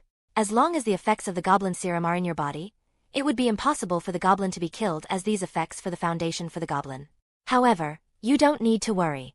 Even if I can't kill the goblin, it is not hard for me to seal it so that it can't take over your body. Thank you, Emma. Mr. Osborne said to Emma, his voice full of gratefulness. Ring. Ring. Peter's phone suddenly rang at this moment. Why is Dr. Strange calling right now? Peter said as he looked at the caller before picking up the phone. Why did you call? What? There is another interdimensional intruder. And he is in the middle of New York. Peter shouted as he heard the situation. Aunt May. Open the news. As per Peter's words, Aunt May opened the news on the television, where we could see a man in a giant armored machine resembling a rhino. It was one big machine though, mounted with machine guns on its shoulders and a missile launcher on its back. This madman who calls himself the Rhino has suddenly appeared in the middle of the city and is currently destroying everything around it, as we can see. The news showed how this Rhino was demolishing properties without any care. However, a web suddenly stuck to Rhino's mechanical hand as it tried to punch a building. A Spider-Man wearing a red and blue suit flew into the scene, swinging on a web. Chapter 137. Chapter 135. The most controversial Avenger Spider-Man has arrived on the scene to fight the Rhino. But the important question is that how did such a giant machine arrive in the middle of New York without anyone knowing about it? The news anchor reported as the Spider-Man, who is obviously from another world like me, swung towards the Rhino and landed a solid punch on his cockpit, cracking it quite a bit. Damn you, Spider-Man. Rhino cursed the Spider-Man as he wildly swung his mechanical arms, making Spider-Man back away. Huh. Spider-Man looks a little different. Has he made a new suit even after all the controversy? The news anchor reported as he found that this Spider-Man's suit was different. We need to go, Peter. I said as I transformed into my suit with the help of my transformation bracelet and created a portal near Rhino's location. All right. Peter agreed as he put on his mask. We rushed in as soon as the portal opened since we didn't want the situation on the other side to worsen. Once we entered the portal, we came out on the rooftop of a building with a clear sight of the Rhino, who was still fighting with the Spider-Man. This Spider-Man was quite clever in that he was sticking close to the Rhino so as to not give him a chance to use his weaponry. We were about to rush in to help the Spider-Man when suddenly a figure jumped into the scene. It was actually another Spider-Man. This Spider-Man also wore a red and blue suit, although it was a little different from the first Spider-Man's. The new Spider-Man webbed a lamppost which had been dislodged by Rhino's attack and threw it at the Rhino. The first Spider-Man dodged the flying lamppost, causing it to directly hit the Rhino, cracking his glass cockpit even more. As the first Spider-Man looked at the second one waved back at him but couldn't say anything since the Rhino tried to attack the first one once again. Two Spider-Men? Doesn't matter. Rhino shouted as he activated the twin machine guns and opened fire at the Spider-Men without caring if anyone was injured or even killed. However, the heavy firing was clearly useless against the Spider-Men, which could be seen from the fact that both of them easily dodged the heavy gunfire with the help of their spider sense, and even closed the distance between them and the Rhino. Just die, you bastards. Rhino screamed in frustration as he actually launched a missile at the first Spider-Man. The Spider-Man easily dodged the missile, but the missile was still going on and could do some heavy damage. We have to do something, Albion, Peter said as he readied his web shooters. Let me take care of it, I said, creating a portal in the missile's path, thus removing it from the battle scene entirely. Peter, you stay here. There are already 2 Spider-Men on the ground. A third one will only cause more confusion. Don't worry, I will deal with that madman Rhino, I said as I unfurled my wings. Are those actual wings? Peter muttered upon seeing my wings. As I flew downwards towards the Rhino, I created a red lightning blade in my hand. Although I could use lightning bolts to destroy this giant machine, there was a high chance of the ammunition in the machine exploding, which could lead to the death of the man who was driving the Rhino. Personally, I would not shed even a single tear on this madman's death, but his death could lead to complications since he was originally from a different world.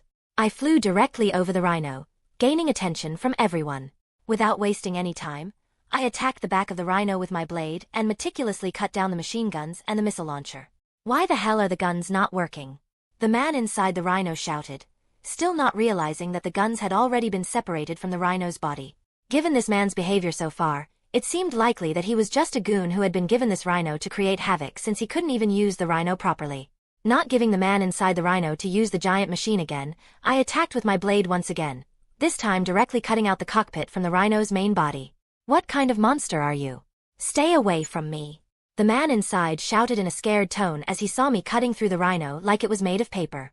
Once the cockpit was separated from the Rhino, I smashed open the cockpit's glass with a single punch and pulled the man controlling the Rhino out by his collar. Spare me. I will not do anything like this again. Mercy. The man asked me for mercy, a little too scared of my power. I don't have time for an idiot like you, I said as I created a portal to the sanctum and threw the man inside. Doctor Strange would know what to do with him. Who are you? The 2 Spider-Men asked as they approached me. It was obvious that they were wary of me. But who wouldn't be after seeing my powers? I will tell you. But first we need to get away from here, I said as I looked at a news helicopter approaching us. Sure, the second Spider-Man answered, ready to trust me for now. Then, follow me, I said as I started flying with the 2 Spider-Men web swinging after me. It didn't take long before I reached Peter's location. Albion, that was awesome. Can't believe that you are this strong? You sliced through that Rhino like a knife through butter, Peter said, almost starstruck by my powers. We can talk about my powers later. Focus on these 2 first, I said, referring to the 2 Spider-Men who landed beside me as I spoke these words. Another Spider-Man, the first Spider-Man said as he saw Peter. Hello, Spider-Man. I am the Spider-Man of this world, Peter said, introducing himself awkwardly. I believe that you should introduce yourself properly, Spider-Man, I said to Peter, referring to his true identity. Well, if you have seen any news in this world, you should already know that I am Peter Parker, Peter said as he removed his mask. You are also Peter Parker, the first Spider-Man said as he also removed his mask, revealing the face of a Peter Parker who was about a few years older than this world's Peter. Can't believe that I am meeting other Peter Parkers? The last Spider-Man said as he also removed his mask, revealing the face of a much older Peter Parker, perhaps in his late 20s. You all are really Peter Parker, Peter said with a joyful face, realizing that there were others like him. He had not felt this much joy when he had met me because we were too different despite being Peter Parker. Who are you? The younger Peter asked me. I am also Peter Parker. But you can call me Albion, which is my code name. After all, I have different powers like you have already seen, I said as I removed my hood. Peter Parker. But you don't look like us at all, the older Peter remarked, having difficulty believing my words. These facial features are a mutation caused by my powers, I explained. So, Peter. This world's Peter said. Yes. Both of the other Peters replied at the same time. How do we address ourselves since we are all Peter Parker? Peter of this world asked. How about we keep it simple and use a numerical system? The Peter of this world would be Peter 1, the younger Peter would be Peter 2, and the older Peter would be Peter 3. I suggested. Yeah, that's a great idea. What do you think? Peter 2 asked the other Peters. I have no problem, Peter 3 said, accepting the classification. I have no problem either. Ring. Ring. Peter 1's phone suddenly rang. Hello, Dr. Strange, Peter 1 said, greeting Dr. Strange as he picked up the call. I more or less knew why he had called. Get here right now, Peter, Dr. Strange demanded furiously. Chapter 138. Chapter 136.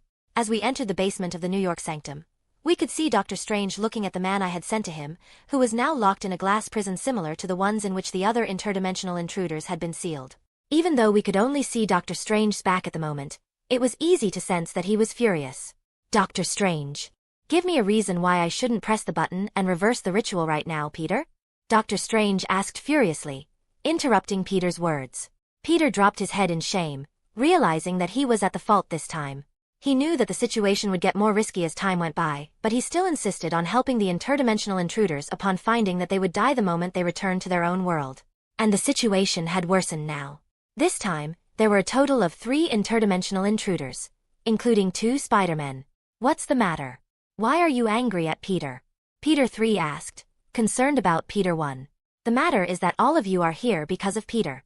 Dr. Strange said as he started explaining how all of us had arrived in this world because of a mistake in a ritual which Dr. Strange and Peter were performing, on Peter's part. That Dr. Strange had managed to contain the ritual and could even reverse it, but Peter wanted to save the interdimensional intruders who would die the moment they returned to their world. As such, the situation has gotten worse, leading to both of you Spider-Men and the Rhino arriving in this world. Moreover, this is not the end of how worse the situation has become, Dr. Strange said, scaring all of us. What happened now, Dr. Strange? I asked hesitantly. You see this guy. The one who called himself the Rhino. Dr. Strange pointed towards the glass prison containing the man who was currently unconscious. He didn't know that Peter Parker was Spider-Man. Dr. Strange revealed the shocking fact, scaring all of us about the consequences it could lead to. But how can it be possible? You had said that only those who knew that Peter Parker is Spider-Man can arrive in this world.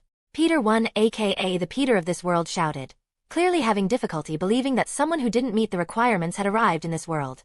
I think I might have an idea why this happened. Peter 2 aka the younger Peter suddenly said, drawing our attention. When I was sucked into this world, I was battling Rhino and I was on its back when a portal suddenly appeared and sucked me into this world. I believe that along with me, the Rhino was also sucked in. So, it was just an accident, Peter said, releasing a sigh of relief as he realized that the situation was not that serious. But that doesn't mean that the situation has not become worser. This time, it was Rhino. What if the next time, there is someone as powerful as Thanos? What will we do then? Dr. Strange asked Peter, who clearly didn't have any answer to his question. He is not wrong, Peter. Moreover, it is not like there are not any evil Peter Parker in the entire multiverse.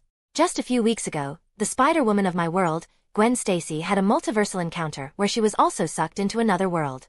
She had met an evil Spider-Man there who had almost taken her life. I said, supporting Dr. Strange while also giving the example of my Gwen who had encountered Pestilence. Gwen. Gwen is Spider-Woman in your world.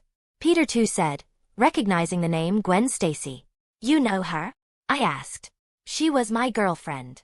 I couldn't save her. Peter 2 answered, revealing the tragic end of his world's Gwen. My condolences. I said, feeling grief for the Gwen of Peter 2's world. Anyways, I was saying that Gwen had made a Peter Parker who called himself Pestilence. Not only did he have a total of 8 limbs, but he was also possessed by a black goo monster which enhanced his powers. He had arrived with a group of the black goo monsters with him which he wanted to use to possess Gwen and the other Spider-Men so as to invade their worlds. I would advise you all to immediately kill such a monster, should you ever find one in your world. A black goo monster. Are you talking about a symbiote? Peter 3 asked, clearly recognizing the symbiote. Have you ever met one? I asked since his words revealed that he was familiar with a symbiote. Indeed. It had possessed me and I was almost brainwashed by it. Fortunately, I managed to break free, but it had been truly hard to kill it. Peter 3 shared his experience. You were lucky. From what I know, Pestilence's world had been conquered by an army of symbiotes. I said, warning all of the Spider-Men once again. How can the symbiotes be that strong? I never felt such potential within the symbiote while it possessed me. Peter 3 asked with a shocked expression, having difficulty believing that the symbiote who had possessed him had such power. This is what I heard from Gwen. I have never encountered a symbiote myself. I explained that this was the extent of what I knew. See, Peter. This is what I am talking about. The more we delay, the greater the risks. Are you ready to endanger our world for only a few people? Dr. Strange asked, reminding Peter what was at risk here. But our work is progressing well. Dr. Octavius has already been cured and we have found what to do to heal Mr. Osborne. Afterwards, only Max is left. Peter argued. Dr. Octavius, Mr. Osborne? Are you talking about Dr. Otto Octavius and Norman Osborne? Peter 3 suddenly asked. Yeah, they are the ones. Do you know them? I asked as I showed him their pictures. They are clearly from my world. I still regret that they died at my hands, Peter 3 said as he recognized both of them. And Max is from my world, Peter 2 said as he looked at an unconscious Max Dillon, aka Electro. But how long will this research take? The research could go on for days or even weeks. We don't have that much time, Dr. Strange said, not willing to risk his world. Peter, I really like you, especially because of your kind-heartedness. But that kind-heartedness is now an obstacle for you which is not letting you grow. It was because of this kind-heartedness that you gave Tony's last gift to Mysterio. Dr. Strange knew what Peter was feeling, but he was not going to risk this world just because of his stupidity. But it will not take that much time. I knew Mr. Osborne. With my help, we can create a cure for him much faster, Peter 3 argued, wanting to help. And I can help cure Max, Peter 2 said in support. How about a compromise? I said, realizing that the argument was going nowhere. A compromise? Dr. Strange said in surprise. Indeed, a compromise. Just give us a single day. I am confident that we can cure everyone in a single day, or at least do enough that they will not die upon their return, I said, asking for a compromise. All right. I will do as you say, Albion. You all have a single day, Dr. Strange said after mulling over my words for a few minutes, accepting my proposal in the end. Thank you, Peter said to Dr. Strange, his voice full of gratefulness. But don't forget that you only have a single day. Whether you have cured everyone or not, I am pressing the button tomorrow evening. And if I feel that an extremely dangerous person has entered this world, I would not hesitate to press the button. Dr. Strange gave his final ultimatum. Chapter 139. Chapter 137. Emma's POV. Can't believe that Albion is this powerful? Aunt May said as she looked at my Peter slicing through the rhino-shaped giant machine with a red lightning blade like it was butter on the television. You better not underestimate Albion. After all, he has fought toe-to-toe with Thor once, I said proudly. That powerful. And he is also intelligent enough to work with Tony, Happy said, really impressed by my Peter. Still, I had not thought that 2 more Spider-Men would arrive in our world. Emma, may I ask you something? Aunt May said hesitantly. Sure, what is it? I asked. Have you ever read any of our minds? Aunt May asked politely. No, I have not. I replied immediately without any hesitation. But why have you not, girl? Dr. Octopus asked as he entered the room. First, tell me if Mr. Osborne is still asleep? I asked since I didn't want an accident to happen. Although I had managed to switch Mr. Osborne back into control, he had been quite mentally drained, so I had to put him to sleep for now. Once Peter returned, likely with all 3 Spider-Men, I was going to wake him up and start the procedure for sealing his Goblin personality. Honestly, his Goblin personality was not strong enough to take over Mr. Osborne's body on its own. However, the Goblin serum in Mr. Osborne's veins bolstered the Goblin enough that he could take over his body temporarily. That was also the reason why I could not kill the Goblin personality with my telepathy. Because he was tethered to the Goblin serum in Mr. Osborne's body, thus making him both a physical as well as mental problem. Yes, Norman is asleep like a baby. I would rather say that he has not slept like this ever since he took the Goblin serum, Dr. Octopus answered. Now, tell me why you are not going around reading everyone's mind when you have this incredible power? To be honest, it is because it makes it much easier for us to live in the society. I replied honestly. What do you mean, girl? Dr. Octopus said, puzzled by my words. When my powers first manifested, I used to read everyone's mind like you said. And that is when I learned how cruel humans could be. My life had not been any good even before my powers manifested, but when my telepathy activated, it was like I could see everyone's true faces. I explained. It was a little too overwhelming. Frustrated by how cruel everyone was, I decided to run away from home, thinking my telepathy would be more than enough for me to make me rich. At that time, I had a complete lack of faith for humanity. But how did all of that change? Aunt May asked curiously, since I was not like how I explained myself to be. I entered Professor Xavier's academy. I replied with a smile. My starting days at the academy were not good, but I gradually learned how to trust people there. I met people my age who had suffered because of their powers yet could smile like nothing had happened. Professor Xavier, a telepath himself, taught me how I should use my powers and when. I originally detested his lessons but later learnt to appreciate them. It was him who taught me that the restaurant of one's power was not a weakness but a strength. It is not that I do not use my power to invade others' mind now, but I only use it against those who are hostile to us. There are enough superhumans in your world that you can form an academy. Happy said, shocked by the fact that there was an entire academy for mutants in our world. We are called mutants. In our world, we have existed since ancient times but have been ostracized far too often. Our powers are because of a special gene called X gene which manifests almost randomly in any human. One of the major reasons why Professor taught us to respect others' privacy was because of the stigma us mutants have. I explained the situation of the mutants in our world. Emma, have you ever tried to read Peter's mind since he is your boyfriend? Aunt May asked teasingly. Actually, it was because I tried to read Albion's mind that I initially gained interest in him. I said with a chuckle as I recalled our first meeting. Really, how did that happen? Aunt May asked, sensing quite a story. I had tried to read Albion's mind as I wanted to learn something from him which he was hiding. However, Albion's powers also have a mental aspect which led to quite an intense backlash for me. This incident caused me to initially be an interest in Albion. I answered. Whirl. I was about to continue the conversation with Aunt May when suddenly a portal formed before us. Looks like they were finally back. As it had been quite some time since they had dispatched the Rhino, there had likely been a heavy discussion with Dr. Strange at the New York Sanctum. My Peter entered not only with this world's Peter, but also the two other Spider-Men we had just seen on the news like I had predicted.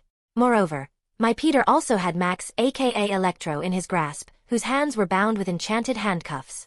Once everyone entered and the portal closed, the two other Spider-Men removed their masks, revealing that they took were Peter Parker. Peter. Dr. Octavius said, recognizing the Peter Parker who was the older of the two. Looks like they were from the same world. Nice to meet you again, Doctor. Never thought that I would see you again. The older Peter said emotionally as he hugged Dr. Octavius. You too, Peter. You have grown older. Dr. Octavius replied with moist eyes. It was clear that there were no hard feelings between the two, even if this Peter had killed Dr. Octavius. So, what is the verdict? What has Dr. Strange said? I asked my Peter. Dr. Strange has given us time only till tomorrow evening. After that, we are back home. Peter answered. Well, I believe that it is more than enough time to produce something which can at least save their lives. I said, believing in Peter. What is that thing? Max aka Electro suddenly said as he looked so intently at the fabricator, or rather its arc reactor, that everyone could see that he coveted it. Don't even think about it. Peter said as he created a few red sparks to threaten Max. You. What are you? Max shouted as he immediately backed away, completely frightened by the sparks. I have always felt like electricity was mine. But now, it seems that this mere sparks can devour me, Max said, explaining his feelings. Why is this Electro afraid of a few sparks? Dr. Octavius asked curiously. Because my red lightning is of a higher tier of lightning with its own magical signature. It has same functions as normal lightning, even though it is quite stronger. However, against another lightning, it will simply devour it completely.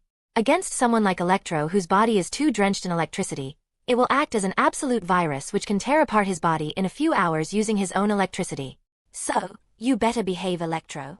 Peter explained about his red lightning not only to explain but also to frighten Electro so that he doesn't try anything. I will behave. I will behave. Max said repeatedly, completely frightened by Peter's red lightning. Everyone, we should get to work. We only have less than a single day. This world's Peter said, drawing our attention to the main matter. All right. My Peter and the other two Peters said as they readied themselves to perform their very best. Chapter 140. Chapter 138. Peter's POV. This device will suck the electricity inside your body, Electro. Once the device has completely sucked the electricity, you would be as good as an ordinary human unless you absorb more electricity. This world's Peter said as he put the device we had created for Electro on his chest. You better behave while the device is sucking the electricity. I said, threatening him lightly as I could sense that he still longed for the arc reactor. I will. Just never show me that red lightning again, Electro said, still fearful of my red lightning. So, only I am left, huh? Mr. Osborne said as he approached us. Looks like Emma had finally sealed his goblin personality. How are you feeling, Mr. Osborne? Emma said as she arrived with 2 mugs of coffee in her hand. Peter, take this. You have been working all night, Emma said as she handed me a mug of coffee. Even while working on Mr. Osborne's mind, she still remembered that I too had been working all night along with the others. Just the thought of it put a smile on my face as it reminded me of our newly established relationship. Honestly, I have never felt this liberated ever since I took the Goblin serum in a bout of madness. The Goblin no longer rages in my mind, trying to turn me into a monster. I can't even express how happy I am now, Mr. Osborne said with a large smile since he had seen a ray of hope in his life once again. Be careful though, Mr. Osborne. Even though the Goblin is sealed now, it can escape again if you are not careful. Although it should not happen in the near future. If you ever arrive in my world, I will throw the biggest banquet you have ever seen in your life for the both of you. Mr. Osborne offered in a tone which expressed just how much grateful he was towards us. Let's just hope that it never come to that. It is my first multiversal experience, and I am already raring to return home, I said, not wanting to experience this kind of sudden multiversal travel ever again. So, how much has your research on the Goblin serum progressed, Peter? Emma asked curiously. The research is going on very well, but we unfortunately don't have enough time, I said as I took a sip of the coffee. At the rate this research is going, I believe that all we can hope for is a medicine which can mitigate the effects of the Goblin serum. Hopefully, Mr. Osborne will be able to cure himself by using our research once he returns to his own world. Peter, what do you think will happen if they arrive in their world cured? According to the two Spider-Men, all these men we are curing are already past for them. So, how will it affect their world? Emma asked, thinking about the implications Dr. Octopus, Mr. Osborne and others will have on their world when they return. It is indeed a very serious question. I have thought on this topic, and have come to two hypothetical conclusions of which one of them is likely to be true. I answered, revealing my own thoughts about the whole time travel and multiverse matter. What are these two conclusions? Peter asked curiously as he heard my words. As per parallel world theory, any change in timelines would create actually two timelines. But I believe that this hypothesis can't be correct since a mere change in timeline should not be enough to create another whole world. I explained my first hypothesis. Then, what about the second one? Emma asked. The second conclusion is the one I believe is likely to happen. The change in timeline would likely be assimilated in the current timeline without any major changes, just like how it happened with this world's Captain America, I said, giving an example of what this world's Captain America had done. Still, I had been quite surprised when this world's Peter had informed me of Captain America's fate. That he had decided not to return after time traveling to the past so that he could remain with his love. Apparently, he was still alive but quite old. From the few words I have heard from Spider Supreme on this matter, a timeline is quite resistant to change and is not affected much by minor changes, I said, basing my hypothesis on Spider Supreme's words. At least, I can now be confident that I am not doing anything wrong, Peter said with a sigh upon hearing my words. We should return to work now. We don't have much time left after all. It is already morning, Peter said as he looked at the rising sun from the window. Ring. Ring. We were about to join the other two Spider-Men for research on the Goblin serum when Peter's phone rang. Dr. Strange, why did you call? Is there another intruder? Peter asked as he immediately packed up the call upon seeing that it was Dr. Strange who was calling. What? There is more than a single intruder. We will handle it, Doctor. Just don't press that button, Peter said, reassuring Dr. Strange as he ended the call. The location is Brooklyn Bridge. We need to go now, Peter said, immediately telling me the location so that I could create the portal. I don't see any superhuman here, Emma said as all of us stepped outside the portal. Splash. Just as Emma said these words, a giant green-scaled monster came out of the waters with a Spider-Man wearing a red and blue suit clinging on its back on the other side of the bridge. Although this monster looked much more dangerous compared to the one I remembered, there was no way I would not recognize this monster. After all, I could never forget what I had become. In front of me was a monster I knew all too well, the lizard. Moreover, it was much more mutated compared to my own lizard form. Leave me alone, you monster. A surprisingly female voice came from the Spider-Man, revealing that the person was actually a Spider-Woman. The Spider-Woman shot a web towards a bridge pillar and swung away just as the lizard slapped a claw on its back. She is in danger. I will go ahead, I said as I unfurled my wings and shot towards the two of them. It was clear to me that the Spider-Woman was in a precarious situation, which could be seen by how desperately she was dodging every attack from the lizard. I was closing in towards them, but the situation was getting more dangerous by every second, seeing that the Spider-Woman was now dodging the lizard's claws by mere inches. Whirl! It was at this moment that a red-colored portal suddenly appeared between the two of them. A giant fist of red energy came out of the portal and then punched the lizard. Bam! It seems that the punch was quite strong since the lizard was thrown away quite a distance. It seems that I am not late. A young male voice sounded as a man, clearly Spider-Man, which could be seen just by looking at his suit, came out of the portal. He wore a red and black Spider-Man suit. However, the main point was that he was floating in air, covered in some sort of red energy which was being generated from his body. I could sense that the red energy was related to magical energy once I came closer. Never thought that I would ever see a sorcerer Spider-Man again. Chapter 141. Chapter 139. Gore! The lizard roared as he swam back towards the two spiders, seemingly unharmed by the massive punch just now. "Shut down your mouth, you monster," the red Spider-Man said as he released chains of red energy which tightened around the lizard and stopped it in its tracks. "You all right?" I asked the Spider-Woman once I reached both of them. As all right as one can be after barely surviving this monster's claws, the Spider-Woman answered sarcastically. Roar. Despite being bound, the lizard was not ready to admit defeat, which could be seen by how it was still struggling continuously. I said, "Shut down your mouth," the red Spider-Man said furiously as he made the chains barbed, causing them to dug into the lizard's flesh. Gore. However, the pain caused the lizard to go even more berserk. It was even starting to move despite being chained tightly. "Let me try," I said as I shot a rather low-powered lightning bolt at the lizard. The lizard's resistance lessened once it was shocked by the lightning bolt, although defiance could still be seen in its eyes. "How do we subdue this monster?" the red Spider-Man asked, since we couldn't do anything against the lizard as long as it resisted. "Don't worry about it. The answer is already coming our way," I said as I looked at Emma, who was flying towards us with her telekinesis, the Spider-Man swinging right behind her. "Looks like everything has already been settled," Emma said as they arrived at our location with the others. "It is almost done. We just need the lizard to stop resisting." "Can you do it?" I asked Emma. "Let's see what I can do," Emma replied as she unleashed her telepathy and entered the lizard's mind, consequently making the monster unconscious. Ah! After a few moments, Emma suddenly let out a small cry, her face revealing an expression of pain, causing my heart to almost skip a beat. Grr. Moreover, the lizard's resistance increased once again even in its sleep, another sign that Emma was having difficulty subduing lizard's mind. I wanted to help Emma, but unfortunately I knew nothing of the matters of mind and as such, couldn't interfere. Roar. After a few minutes, the lizard let out a loud roar, scaring all of us, and then suddenly fell silent, completely unconscious this time. Phew. Didn't expect that it would be this hard, Emma said as she opened her eyes, the few beads of sweat on her face revealing that she didn't have an easy time subduing the lizard. "You all right?" I asked, worried for Emma. "I am all right. It is just that Dr. Connor's mind was much more different than I had thought. It was the mind of neither a human nor a monster, but somewhere in between.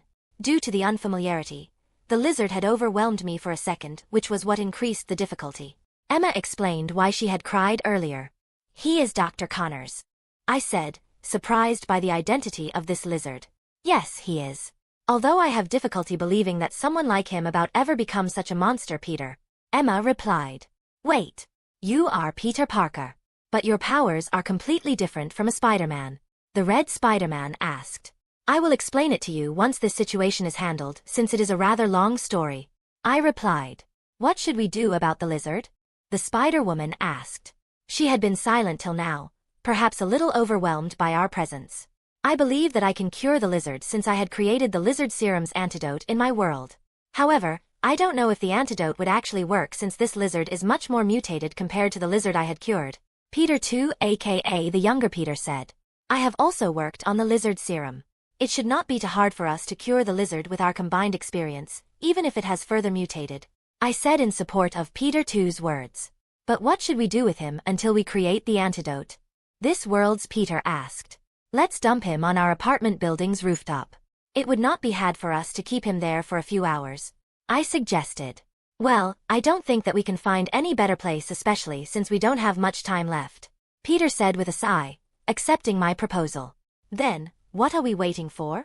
I said, creating a portal underneath the lizard, dropping him on our apartment building's rooftop. "Shall we?" Peter said, gesturing for everyone to enter once I created a proper portal to the rooftop. "May I ask for the introductions now?" I asked, since they didn't seem to be a version of Peter Parker to me, especially the Spider-Man with red energy. "I am Mayday Parker," the Spider-Woman said as she unmasked herself. She clearly similar to a Peter Parker, but her features had a similarity which just seemed to slip out of my mind. I am the daughter of Peter Parker and Mary Jane, Mayday said, revealing her parentage, which shocked all of us. Is this the child me and MJ would have in the future? Peter 3 aka the older Peter suddenly said as he heard her words. You are with MJ in your world? Emma asked curiously. Yeah. We just married last year, Peter 3 revealed happily. What about you? I asked the Red Spider-Man. Ring. Ring. The Red Spider-Man was about to answer when Peter 1's phone rang once again. Hello, Doctor Strange. We handled everything here. You don't need to worry, Peter said, reporting to Doctor Strange. We have captured the he-monster, and one of the other Spider-Men even knows how to cure it. 2 more spiders have arrived, but we can deal with them. Then, why the hell did I sense chaos magic near the Brooklyn Bridge? Doctor Strange asked furiously. Chaos magic? It can't be, Peter said as he suddenly looked at the Red Spider-Man in a new light, realizing what the red energy was. I guess I should have revealed it earlier, the Red Spider-Man said with a sigh as he unmasked himself. I am Magnus Parker, the son of Peter Parker and Wanda Maximoff. Magnus Parker was a young man in his early 20s with reddish-brown hair and a face which literally screamed that he was the son of Peter Parker. Chapter 142. Chapter 140. Wanda Maximoff? Who is she? Peter 2 aka the younger Peter asked since he didn't know about her. I don't know her either, Peter 3 aka the older Peter said, not having heard of Wanda Maximoff either. The one whose powers were magical in nature even though she was not a sorcerer. The one who fell in love with that android, Vision. That Wanda, I said, remembering what I had read about her in this world. Mother fell in love with that insensitive bastard. I can't believe it, Magnus said, having difficulty believing the fate of this world's version of his mother. Moreover, he clearly didn't have a good impression of Vision. Does she exist in your world? He asked me curiously. I have not heard of her yet. However, there are many more superhumans in my world compared to this one. So, it is entirely possible for her to actually exist in my world. I replied. I know of her. Father had told me that he fought alongside her when he was still an Avenger. Mayday said, revealing that Wanda Maximoff existed in her world. Was an Avenger? This world's Peter asked, puzzled by Mayday's words. He is retired now. I am now the Spider-Woman, Mayday said proudly. What are your relations with this world's Wanda? Magnus asked this world's Peter in a suggestive tone. I barely know her. She is at least 15 years older than me, Peter explained so that Magnus didn't get any ideas. Swirl. Before we could continue our conversation, a portal suddenly appeared before our eyes and out of it came Doctor Strange. So, you are the Spider-Man who can use chaos magic. Magnus Parker, right? To everyone's surprise, Doctor Strange ignored all of us and immediately addressed Magnus. Yes, I am. Magnus Parker, son of Peter Parker and Wanda Maximoff. Is there a problem? Magnus asked frankly. Do you take me for a fool, Magnus? Both you and me know the true potential of chaos magic, Doctor Strange said, rebuking Magnus for trying to hide chaos magic's true potential. Is this chaos magic that powerful? Mayday asked curiously. Doctor Strange is so concerned about chaos magic because chaos magic is basically reality manipulation on a small scale. Magnus revealed the true power of chaos magic, shocking all of us. Reality manipulation. A power I could not even begin to think about what it could achieve, and what would even be its limits. And a son of Peter Parker had inherited this kind of power through his mother. No wonder Doctor Strange had been worried enough that he came himself. Sorry for not explaining earlier. My mother had caused a big accident when I was just a child. Since then, I generally do not reveal my chaos magic if I can help it so that people do not fear me. Magnus explained why he had not told us earlier about his chaos magic. Then, I believe that you would not have any problem if I ask you not to contact this world's Wanda. Even though you would return to your own world by the end of this day, I don't want to take any risks, Doctor Strange said, warning Magnus to not contact this world's Wanda. Did something happen with Ms. Wanda? Peter asked worriedly. Wanda had recently controlled an entire town and brainwashed all the civilians inside with her chaos magic. Thankfully, she was stopped before she could do something really wrong. However, her mind is unstable and she is still missing.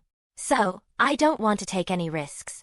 Doctor Strange revealed Wanda's fate, leaving all first shocked. Wanda Maximoff was someone who had fought in the final battle against Thanos.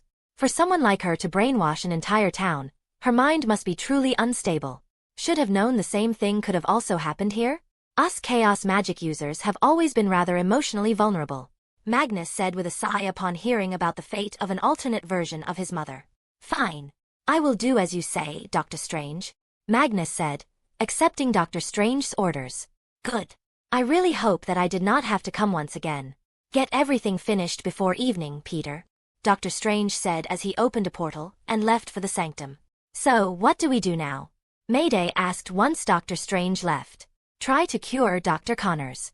Hope the formula I have of the antidote works on him even though he has further mutated, Peter too said as he looked at the heavily mutated lizard. Don't worry too much. I can enhance the antidote with my chaos magic, Magnus said, shocking all of us about the chaos magic's versatility. Is it really possible? This world's Peter asked, too surprised by Magnus' words. It is difficult to create something out of nothing using chaos magic, but it would be a piece of cake to manipulate the properties of something which already exists. Magnus explained how he would enhance the antidote. That would be great. Your chaos magic would make it possible for us to completely cure the lizard. Thank you, Magnus, Peter said, giving Magnus his heartfelt thanks. It is nothing, Magnus replied shyly. Peter, did everything go all right? Aunt May asked worriedly as all of us entered the apartment. Wait, am I seeing even more Spider-Men with you? And is that a girl spider? Happy said as he noticed Mayday and Magnus. Are you Aunt May? Father has told me a lot about you. I wish you were alive in my world, Mayday said in a chirpy tone as she instantly closed the difference between her and Aunt May, clearly excited to meet her. Who are you, girl? Aunt May asked curiously, already having an inkling of who Mayday was. I am Mayday Parker, daughter of Peter Parker from another world, Mayday said, introducing herself happily. Who is your mother? Aunt May asked in rather too curious tone. My mother is Mary Jane, although everyone calls her MJ. However, she is much different from this world's MJ. After all, she is a redhead and a fashion designer, Mayday answered. Oh really? Aunt May said, obviously gaining quite an interest in Mayday upon learning that she was Peter Parker and MJ's daughter from another world. And what about you, young man? You also seem to be related to Peter, Aunt May asked as she looked at Magnus. I am Magnus Parker, son of Peter Parker. I am from a different world than Mayday, and my mother is also different. Magnus introduced himself in a shy voice. Despite having literal reality bending powers in his grasp, Magnus seemed to be quite a shy guy. Can you tell me more about yourself? Aunt May asked with a glint in her eyes which I recognized as I had seen it when I had informed my own Aunt May that I was going to ask Emma out. However, this glint was much more intense. I let out a mental prayer for this world's Peter, realizing that he was going to be hounded for grandchildren as soon as he married. Chapter 143. Chapter 141. Is this antidote really going to work? Mr. Osborne asked as he looked at the bluish-green serum, which was supposed to be the antidote of Green Goblin serum. We were originally going to create a suppressant for the Green Goblin serum due to a lack of time, but Magnus' chaos magic changed things too much. We just needed to come up with the formula, and not the production process since Magnus could easily create the antidote by manipulating the chemicals using his chaos magic. Honestly, the chaos magic was too overpowered in the field of research, capable of creating results instantly. This antidote is theoretically as close to perfect as we could create in such a small time. This world's Peter answered. Then do it. If nothing else, it will at least hurt the goblin, Mr. Osborne said resolutely, finally having a hope for erasing his goblin personality once and for all. Hope this works. Peter prayed as he injected the serum into Mr. Osborne. Ah! Mr. Osborne let out a scream just a few moments after the serum was injected, and then suddenly fell unconscious. Did something go wrong? Mayday asked as she swung down from the ceiling on a web. It is just that Mr. Osborne's body is changing rapidly from the antidote which caused a backlash, this making him unconscious. I explained. And would you please come down from the ceiling now, Mayday? I asked Mayday, who had once again clung to the ceiling. But it is less crowded over here, Mayday whined. Seriously, this girl was a little too mischievous. By now, I had a proper grasp of both Mayday and Magnus' personalities. Mayday was a mischievous girl who reminded me more of MJ, while Magnus was a shy guy who reminded me a little too much of myself. Mayday. Peter 3 aka the older Peter said in an assertive tone. Being the oldest Spider-Man among us, he was the most mature one, especially considering that he was already married to his MJ. Thus, Mayday listened mostly to him since he was the most similar one to her father. All right. I am coming down, Mayday said with a sigh as she dropped down upon hearing Peter 3's assertive tone. It was not like I was doing anything wrong. Father does it all the time. I have even seen him kissing Mom one time while he was upside down. Mayday complained. Did you really do it? I asked the other Spider-Men, quite surprised by Mayday's words. Did you, Peter? Aunt May also asked this world's Peter. I have never, Aunt May. Peter replied, quickly refusing. What about both of you? Mayday asked, clearly interested. I never have. But then again, my Gwen had died after we had established our relationship. Peter too, aka the younger Peter, said in a saddened tone as he was reminded of his Gwen. Sorry to remind you again of Gwen. I apologized, feeling sorry for him. It had hurt me when I had heard of Gwen's fate in Peter 2's world from him. He had not been able to save his Gwen, and she had died in front of his eyes. It honestly reminded me of how my own life would have ended if not for Spider Supreme's intervention. Dying because of my own stupidity by the hands of Gwen, who would have carried that guilt for the entirety of her life. Actually, I have also kissed my MJ upside down. Peter 3 revealed, lightening the atmosphere a little. Really? You honestly remind me even more of my father now. Don't tell me that you are my father from the past. Mayday laid down a rather outlandish hypothesis. That can't be possible. My MJ is an actress while yours is a fashion designer. Moreover, the Avengers exist in your world but not in mine. Peter 3 replied, refuting Mayday's hypothesis. Everyone. Mr. Osborne is waking up, Magnus said as he pointed to Mr. Osborne, who was now opening his eyes slowly. Ah. It seems that Mr. Osborne had not gained his bearings yet, as he didn't say anything immediately. He started to move his hands slowly, and then his body as he slowly regained his bearings. How are you feeling, Mr. Osborne? Emma asked once it looked like Mr. Osborne had regained his bearings. Like I used to feel before I stupidly took that Goblin serum. The Goblin is gone, Mr. Osborne replied, his face brimming with joy. Emma, however, didn't rely on Mr. Osborne's words and immediately used her telepathy to scan his mind while he was distracted. Mr. Osborne's eyes widened as he felt Emma's intrusion into his mind, but he didn't resist even a bit as he realized why she was doing so. Is the Goblin really gone? Mr. Osborne asked anxiously as Emma opened her eyes. Yes, he is indeed gone, Emma replied, giving the final verdict. Thank you everyone. If it was not for all of you, I would still have been a monster. Mr. Osborne thanked everyone with tears in his eyes, glad to be finally free from the Goblin serum. Since Mr. Osborne has been cured, we should also treat the lizard. After all, only a few hours are left before the evening, Magnus said as he presented the lizard serum's antidote, which he had enhanced with his chaos magic. When Peter 2 had created the antidote, it was a blue color. But after Magnus had enhanced it with his chaos magic, it now had a trace of red within it for some reason. Sure. We should try it as soon as possible since we don't have much time left. This world's Peter said, agreeing with Magnus. Just whatever you thinking when you left this monster on the rooftop, Peter. Happy said, Adomini sing Peter for leaving the lizard like this even though he was still unconscious. We had made sure that the lizard won't wake up.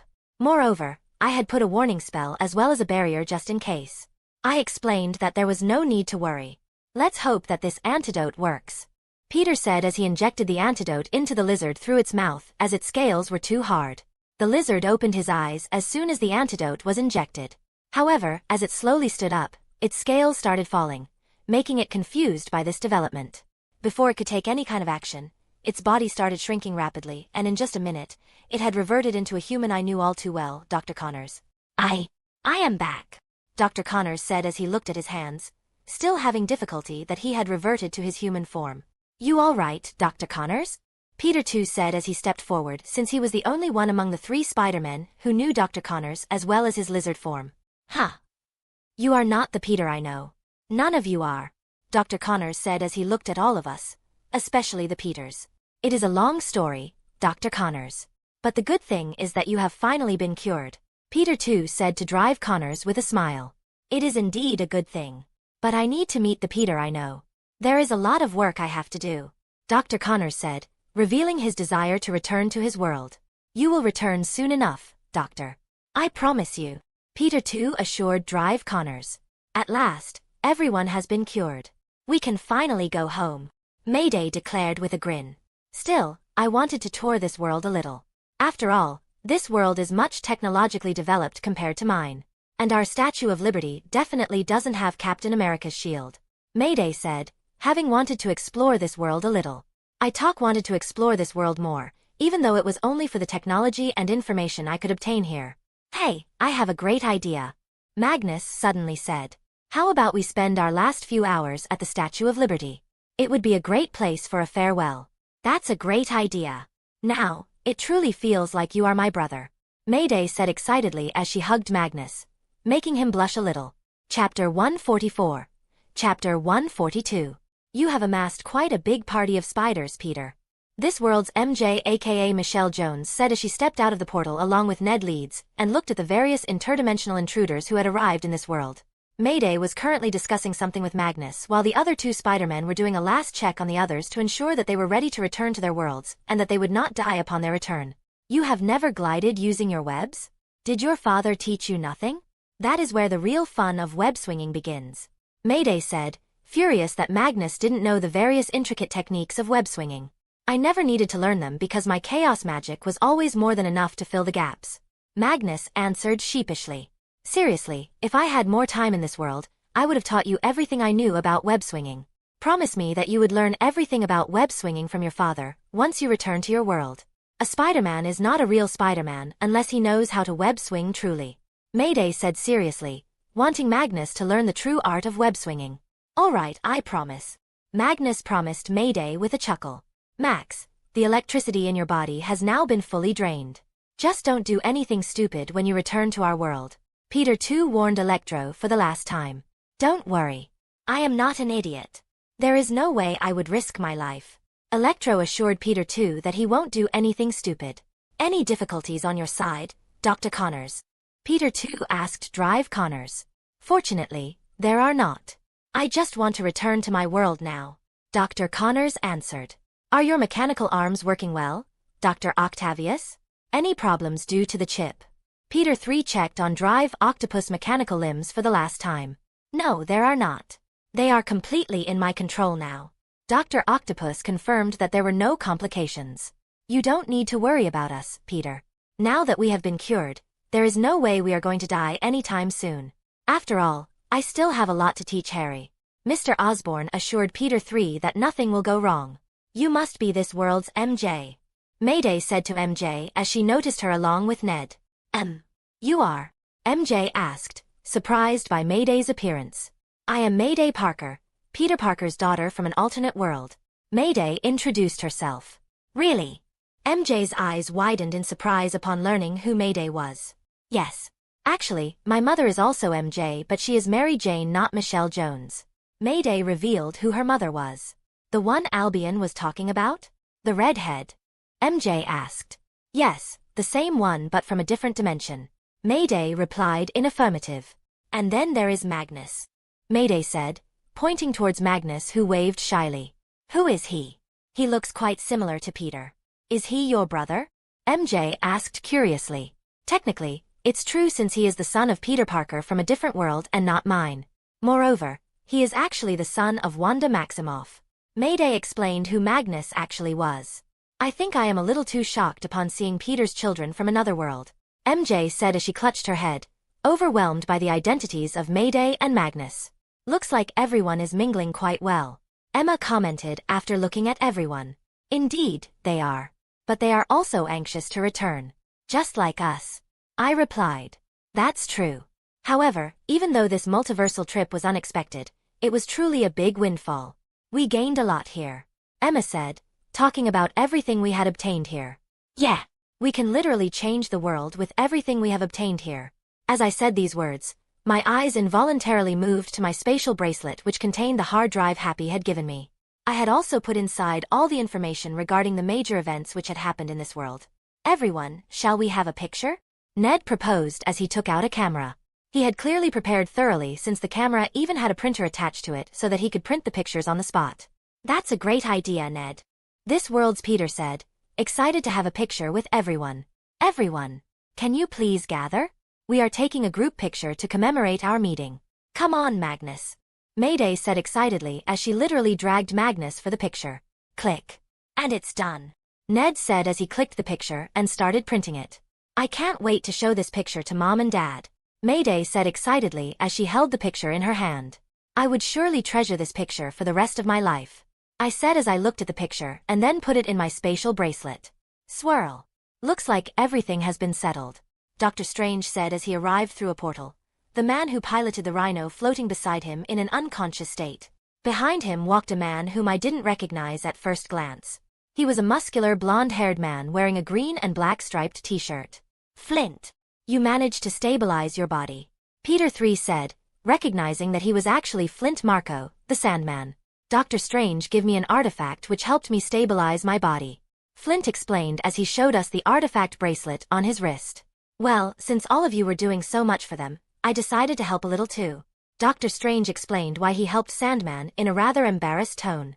Anyways, since everyone has been cured, I believe it's time for everyone to return to their own worlds, Dr. Strange said as he took out the sealed box which contained the ritual. Of course, I have no objection. As you have already said, the longer this ritual continues, the greater the chances for a dangerous entity to enter our world, Peter said, ready to return us to our worlds. However, I could see that his eyes had clearly moistened. Looks like he was rather reluctant to wave us goodbye, which was obvious since all of us had become quite close. Don't fear the public reaction. You are Spider-Man, the friendly neighborhood superhero, no matter what anyone else says. I said my last words to Peter as I clapped on his shoulder to show my support. Yeah, you are Spider-Man. Be who you are. Don't let anyone else decide it for you, Peter 2 and Peter 3 said as they also put their hands on his shoulder. My father has told me many of his stories where he had to risk it all. The life of a Spider-Man is always eventful. This is just another one of those events. Don't let it bring you down, Mayday said to Peter, encouraging him to not let the ordeal he was facing bring him down. Your journey as a Spider-Man is only starting now. Don't lose hope just yet, Magnus said to Peter, asking him to move on in his life. Thank you, everyone, Peter said with tears in his eyes as he thanked all of us. Ah! Suddenly, Dr. Connors let out a scream as his body started transforming back into the lizard all of a sudden. Something which should have been impossible. Before his transformation even completed, he started running towards Dr. Strange. Not so fast, Doctor, I said as I used my speed to instantly reach him and give him a solid punch on his chin, causing him to fly away and hit a wall. Boom! I was about to rush towards Dr. Connors to see why he had suddenly transformed into the lizard when I felt a shockwave behind me. When I looked back, I could see Dr. Strange lying on the ground several meters away from where he initially was, and the ritual box was in the hand of Magnus. What the hell are you doing, Magnus? Mayday shouted as she ran towards him. However, Magnus created a red barrier with his chaos magic which stopped Mayday in her tracks. Who the hell are you, Magnus Parker? What are your intentions? Dr. Strange asked seriously as he stood up. Let me reintroduce myself. I am Magnus Parker, the Chaos Spider. But you may call me the Avatar of Thawn. Chapter 145. Chapter 143. Avatar of Thawn? What do you mean by that? Mayday asked furiously, confused by the term. Even I had not heard the name of Thawn before. Who cares? I said as I created a red lightning spear in my hand. The most important objective right now was to subdue Magnus and reobtain the ritual box which was his objective. With this thought in my mind, I swung the spear at the red barrier. However, to my surprise, my red lightning spear which had not found its match till now only managed to create a few ripples on the barrier. Ha! It's useless. You can't be pierced through this barrier as it contains the power of my Lord Thawn. In fact, you should be proud that you could create even a few ripples on it, Albion, Magnus said, sneering at my attempt. His personality seemed completely different from the shy boy earlier. In the most secret books available only to the Sorcerer Supreme, Thawn has been said to be an extremely powerful interdimensional being of incalculable power. Moreover, it is said to be a malevolent entity. How did a Spider-Man like you fall into its grasp and became its avatar? Dr. Strange asked seriously, finding it odd that a Spider-Man would ever serve such a malevolent entity. What you don't know is that my Lord Thawn is the source of chaos magic in the entire multiverse. As such, he can be called the God of Chaos. My mother and I, as well as every other chaos magic user in the entire multiverse, obtains this power from him. As such, we are his indirect vassals. Magnus explained his connection to Thawn. Why am I even explaining it to you? It's time for me to begin my work for which I came to this world, Magnus said as he channeled his chaos magic into the ritual box. The magic circles contained inside the ritual box turned red due to the influence of chaos magic, and suddenly released a huge red beam of light towards the sky. The evening sky turned red due to the red beam of light, and intense spatial fluctuations could be felt soon enough. Just what have you done, Magnus? Dr. Strange said in a horrified tone as he looked at this phenomenon. I just enhanced the function of the runes of Kofkol and what they had been used for. Magnus replied with a chuckle. The runes of Kofkol were calling those people from all over the multiverse who knew that Peter Parker was Spider-Man. Have you gone mad? Dr. Strange's eyes widened in shock as he seemed to realize just what Magnus was trying to do. So, you have finally realized, but I am going to do. Magnus said with a laugh as if he was enjoying the look of horror on Dr. Strange's face. Do you want to destroy our world? Is that why you are calling such an existence here? Dr. Strange asked with a grave expression. What is he trying to do? I asked, not able to understand what he was doing. Let me explain what's happening to you ignorant fools who know nothing. This ritual called people who knew that Peter Parker was Spider-Man to this world. I just enhanced the ritual using my chaos magic to call someone who also knows Spider-Man's true identity, my Lord Thawn. Magnus gleefully proclaimed that he was calling Thawn, the god of chaos, to this world. And what would Thawn do after arriving in this world?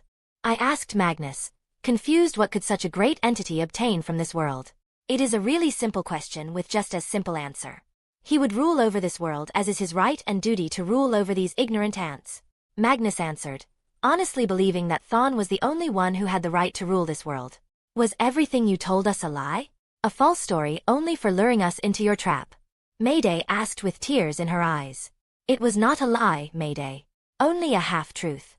Magnus explained in a surprisingly soft tone. I told you that my mother Wanda had died in an accident she had caused with her chaos magic when I was just a child.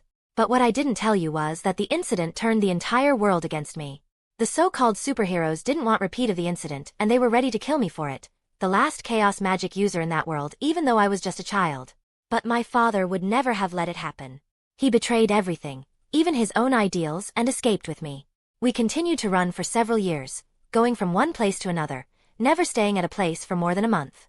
But in the end, they managed to find us.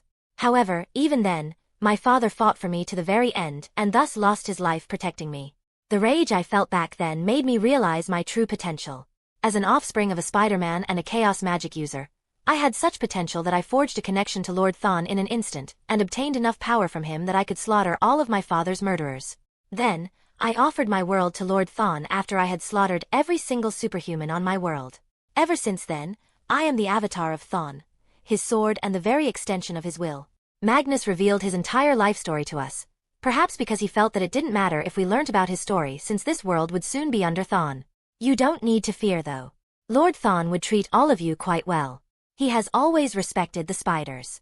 Perhaps you would even join his cause once you get to know his true power. Magnus said to us, already giving us an offer as if this world being conquered by Thawn was already a done deal and we could do nothing but accept it. Like you actually care for us. You just want to use us to conquer our worlds. I said, realizing that his motive was similar to that of the symbiotes. So, you realize the truth, huh? Well, it doesn't matter. You will do my lord's bidding whether you want it or not. Magnus said in a sinister tone, not regarding us as his equal at all. Don't think that you have won just yet, Magnus. I said in a furious tone as I transformed into my draconic form. I still had difficulty believing that this was the true personality of the shy Magnus I was talking happily with just a few minutes ago. Oh. You actually hid this much power in your body, Albion. But you would never be able to pierce this barrier no matter how powerful you are. Magnus said, not regarding even my draconic form as a danger. Shut up. I said furiously as I squeezed every single bit of power I could drain from my Saint Graph. I usually hesitated to use my full power, but at this moment, I desperately wished that my Saint Graph was much more complete. Huge amounts of red lightning concentrated on my claws as I flew towards the chaos barrier at my full speed, concentrating every single bit of strength and energy I had in my body on my claws. The barrier resisted as it was hit by my red lightning, but to my surprise, my body passed through the barrier like it didn't even exist. Not having any time to think about the reason why it happened, I rushed towards Magnus, whose face was filled with shock because I had actually passed his nigh impenetrable barrier. As I closed the distance between Magnus and I, Magnus immediately threw the ritual box away without any hesitation and tried to fly away from me. How did you cross the barrier? Magnus asked as I caught the ritual box in my hand. Just hope that you never meet me again. The day you meet me again would be your end. I said these words as I pushed the button on the ritual box. However, nothing happened. The ritual box was still releasing the red beam of light in the sky. Ha ha ha ha. Like I said before, Albion. There is nothing you can do. As Magnus said these words, several spatial rifts started appearing in the sky. Chapter 146. Chapter 144. No matter what you do, the descent of my Lord Thawn is inevitable. It would be better for you to accept your fate without any useless resistance, Magnus said, as arrogant as ever. I refused to believe it. I replied defiantly. There was simply no way I was going to accept my defeat. I knew that the moment Thawn descended, our future was over. We would either be killed or become Thawn's puppets. As such, a defeat was something unacceptable. I flew and crossed the chaos barrier, my body still not receiving any resistance from the barrier for some mysterious reason. Do something, Dr. Strange, I said as I gave the ritual box to him. As much as I wanted to smash that bastard Magnus face, what was most important now was to deactivate this ritual box and stop Thawn's descent. It's useless. I could hear Magnus' mocking voice from behind me, but I paid it no mind. Albion, my spells are not working on the ritual box, Dr. Strange said sorrowfully. Did that mean we could do nothing? I told ya. No matter what you do, it's useless. Just accept your fate. It can't be. Magnus was saying his usual drivel when he suddenly shouted, his voice full of panic. When I looked towards Magnus, I could see that he was looking at the sky with an expression of horror. I looked up to see that a rainbow light had appeared in the red sky filled with chaos magic and was making a pattern of a web. Once the rainbow web pattern was completely formed in the red sky, it released a pillar of rainbow light which smashed into the ground before my eyes. A figure appeared from the pillar of rainbow light, someone I knew all too well, the one who had made me who I was today, Spider Supreme. Hello, everyone. Looks like you are in the middle of a little crisis, Spider Supreme said as if this literally world-ending scenario was a little crisis. A small smile appeared on my face because I knew that Spider Supreme would never have joked like this if he could not handle this situation. However, this smile could not be maintained for any longer since Magnus' aura suddenly rose sharply after Spider Supreme's arrival. His presence was also much stronger than before. It was almost as strong as the chaos magic which was filling the sky right now. To think that you were still alive, Spider Supreme. Everyone had thought that you were dead when you dropped off the radar 100 years ago, Magnus said in a surprisingly warped voice which was much different from his own. So, you have finally arrived, Thawn, Spider Supreme said, making me realize that it was actually Thawn who was speaking through Magnus. To answer your question, I was always alive, just on a vacation. However, I had wanted to reveal myself as late as possible. But who could have thought that you would be so insidious, Thawn? Sneaking your own agent into a multiversal convergence. That is something I thought only the god of symbiotes did. I was clearly not insidious enough if you could find me even while hiding, Spider Supreme. Given your words, it seems that you are the one who stopped the symbiotes from corrupting the spiders in the multiversal convergence last month, Thawn said, realizing from Spider Supreme's words that he was the one who stopped the symbiotes' plan. I was just lucky that my protege was here, Spider Supreme replied. So, Albion was your protege, huh? No wonder he has a power even I have no information about, Thawn said as he realized why I had such unique powers. However, have you grown foolish over your vacation, Spider Supreme? You can never defeat me as long as I have Magnus, Thawn in Magnus' body said as he pointed towards the rainbow web pattern in the sky. Suddenly, the chaos magic in the sky converged towards the rainbow web pattern and before long, the rainbow web was half red. It was a sign that Spider Supreme's mystic art had been corrupted by Thawn. As long as Magnus Parker is in this world, you would never be able to borrow enough energy from the web of life and destiny to remove my influence here. Why have you come then? Thawn asked. Thawn was calling Spider Supreme's unique mystic art the web of life and destiny, and that Spider Supreme was actually borrowing power from it. Was this web of life and destiny something much greater? Have you come to donate your life to me? My influence in this world has gone so strong that without removing it, the ritual of the runes of Kofkol can never be reversed. So, it is impossible for you to defeat me, Thawn said arrogantly. As he said these words, a huge hand formed of chaos magic suddenly came out of a spatial rifts, a sign that Thawn's advent had started. Ha ha ha. My advent has started, Spider Supreme. There is nothing you can do now. Just swear your allegiance to me. I would gladly take you under my wing. Thawn awkward with a laugh as if everything was under his control. Why can't I do anything now? Spider Supreme suddenly said. A huge amount of lightning suddenly started generating from Spider Supreme's hands as he said these words. Moreover, I could feel that this lightning was much more stronger than my own red lightning. Lightning! Ha ha ha ha! Have you fallen so low that you would actually use elemental magic on me, Spider Supreme? You clearly know that elemental magic is useless against me, Thawn said mockingly, reminding Spider Supreme that his attack was useless. However, his mocking expression soon turned into one of shock as a double-edged spear appeared in the hands of Spider Supreme. Looking at the spear, the weapon seemed to be formed not of any metal but actual bone. Moreover, it was not any ordinary bone since it gave off a golden glow. Although I didn't know anything about this spear, I could feel an extremely strong magical signature from it, along with a distinct feeling of sacredness.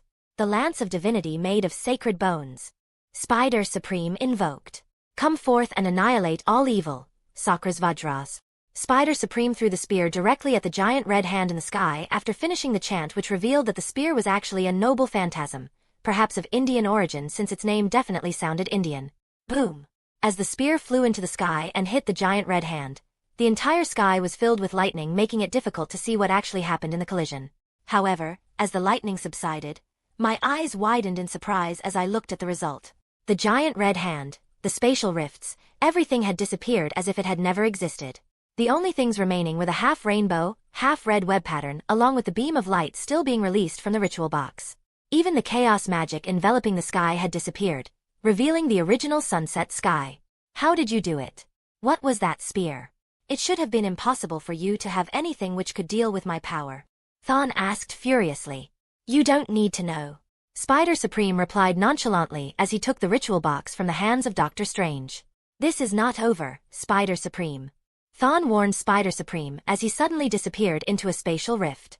The web pattern above had returned to a complete rainbow color, signifying that Magnus Parker, avatar of Thawn, was no longer in this world. Let's finish this, Spider Supreme said as the eye of Agamotto on his chest opened, revealing the time stone inside. Green magic circles filled with the power of time appeared on Spider Supreme's hands as he casted a time spell on the ritual box. Soon after, the ritual box stopped releasing the red beam of light and returned to its original state, completely free from the influence of chaos magic. It's over, I muttered once the ritual box returned to its original state. I let out a sigh as I realized that this world had been saved despite all the odds. Chapter 147. Chapter 145. Thank you for saving this world, Spider Supreme. I thanked Spider Supreme once all the phenomena in the sky disappeared. No need to thank me. It was my duty. In fact, I should be the one to thank you, Spider Supreme replied, thanking me instead to my surprise. Why are you thanking me? I asked, confused by his words. Because I would never have found about Magnus Parker and Thawn's plan this early if you had not been in this world, Peter. By the time I would have acted, it would have been too late, Spider Supreme explained. So, you are the famed Spider Supreme Albion was talking about. As a former Sorcerer Supreme, I am ashamed that I could not defend my world and you had to save us, Dr. Strange said, apologizing for his inability to resist Thawn's plan and save his world. It was not your fault, Dr. Strange. Thawn had acted far too swiftly for anyone to be able to do anything. By the time you could do something, it was already too late, Spider Supreme said, not blaming Dr. Strange for the incident. Peter, you all right? Emma asked worriedly as she approached me. She hugged me tightly before I could even say anything. I had thought that we would die today, she muttered in a sorrowful tone. It was clear that she was quite emotionally affected by the sudden ordeal which could have easily led to our death or something worse if Spider Supreme had not acted. Still, I can't believe that Magnus was someone like that. He was such a sweet guy when I had first met him, Mayday said, still distraught over Magnus' true identity as the avatar of Thawn. We should have listened to Dr. Strange's words when he had warned us about Magnus. No, it would have been better if I had listened to Dr. Strange from the very start and reversed the ritual when he had first proposed. This world's Peter said, clearly blaming himself for everything that had happened. After all, he was the one who had wanted to cure the interdimensional intruders. There is no need for you to blame yourself, Peter. If Thawn had not targeted this world, he would have targeted another one. It is just the nature of beings like Thawn. At least, we were lucky that we could stop him this time. Thawn won't act for some time after this defeat. So, stop beating yourself, Peter. It was never your fault. Spider Supreme explained to Peter why it was Thawn's fault and not his own. Dr. Connors is all right. Moreover, there seems to be no trace of the lizard serum in his veins. Peter too shouted as he reported Dr. Connors' condition. Dr. Connors had reverted to his human form almost immediately after I had thrown him at the wall, meaning that he was in his lizard form for at most half a minute. Then, why had he transformed into the lizard when he had already been cured? Dr. Octavius questioned. There is no need for you to overthink this situation. This is just a trick of chaos magic. A small amount of the lizard serum's power must have been stored in Dr. Connor's body for one last transformation, which was triggered by Magnus to divert everyone's attention, thus allowing him to steal the ritual box. Spider Supreme explained what had happened with Dr. Connors. Magnus must have tampered the serum when he was enhancing it. He was manipulating everything from the start. Mayday said furiously upon realizing how much Magnus had played with us. Does that mean something is wrong with me too? After all, the Goblin serum's antidote had also been made by Magnus. Mr. Osborne asked worriedly. Let me check. Spider Supreme casted an analysis spell which was clearly a unique one given the fact that I couldn't even understand the runes on the magic circle. There are no traces of chaos magic in your body. So, you don't need to worry. Spider Supreme gave the verdict, causing Mr. Osborne to release a sigh of relief. Magnus had likely focused only on Dr. Connors because he felt that Mr. Osborne won't be enough to distract anyone. So, what now? This world's Peter asked. Now, everyone needs to return to their own worlds. But first, I need to tell Albion something. Spider Supreme said, pointing at me. He took me a little far away from everyone and then casted a magical barrier which I could sense was one of complete isolation. What is it that you want to talk about, Spider Supreme? I asked. You must have questions regarding why you could easily cross the barrier formed of chaos magic like it didn't even exist. Spider Supreme asked. Of course I have. But so much happened in the last few minutes that I just couldn't ask you. I replied. Chaos magic manipulates reality. But what would happen if it encounters something from a different reality? Spider Supreme asked, shocking me as I had expected a much different answer. I believe that it would not be able to manipulate it. It would be like a computer program trying to handle a code in a language it is not designed to work with. I answered after some serious thinking. It can't be. As I answered this question, a sudden realization came upon me regarding what Spider Supreme was trying to say. Are you saying that my powers are from a different reality? That could be the only answer, cause I definitely was not from a different reality. Indeed, your powers are from a dragon of a different reality, i.e., a different multiverse. This gives you the characteristic of a foreigner, meaning the entity outside the realm. Spider Supreme confirmed my hypothesis and explained what kind of characteristic I had because of my unique situation. Is that why you need my help? I asked after hearing his words. That is part of the reason. A foreigner is like a joker card, capable of doing things others can't even dream of as they are not bound by the rules of this multiverse. Spider Supreme answered in affirmation. But how can I ever fight monsters like Thawn? It just doesn't make sense. I couldn't do anything when Thawn had started to descend. I said because I found myself inadequate in front of such monstrous beings. That is because a lot of your Saint Graph is still locked. In fact, I didn't want you to be involved in this kind of matters for years. But unfortunately, fate had other plans. Once more of your Saint Graph is unlocked, you will understand what I mean. Spider Supreme explained why I was not ready yet. How did you even obtain something from a different multiverse? I asked curiously. I had actually fallen in a different multiverse by accident 100 years ago. That is why Thawn was saying that I was dead. Because I was assumed to be because of my disappearance. Your powers, the noble phantasms, my dear wife Morgan, your big sis Melusine, they are all from that multiverse.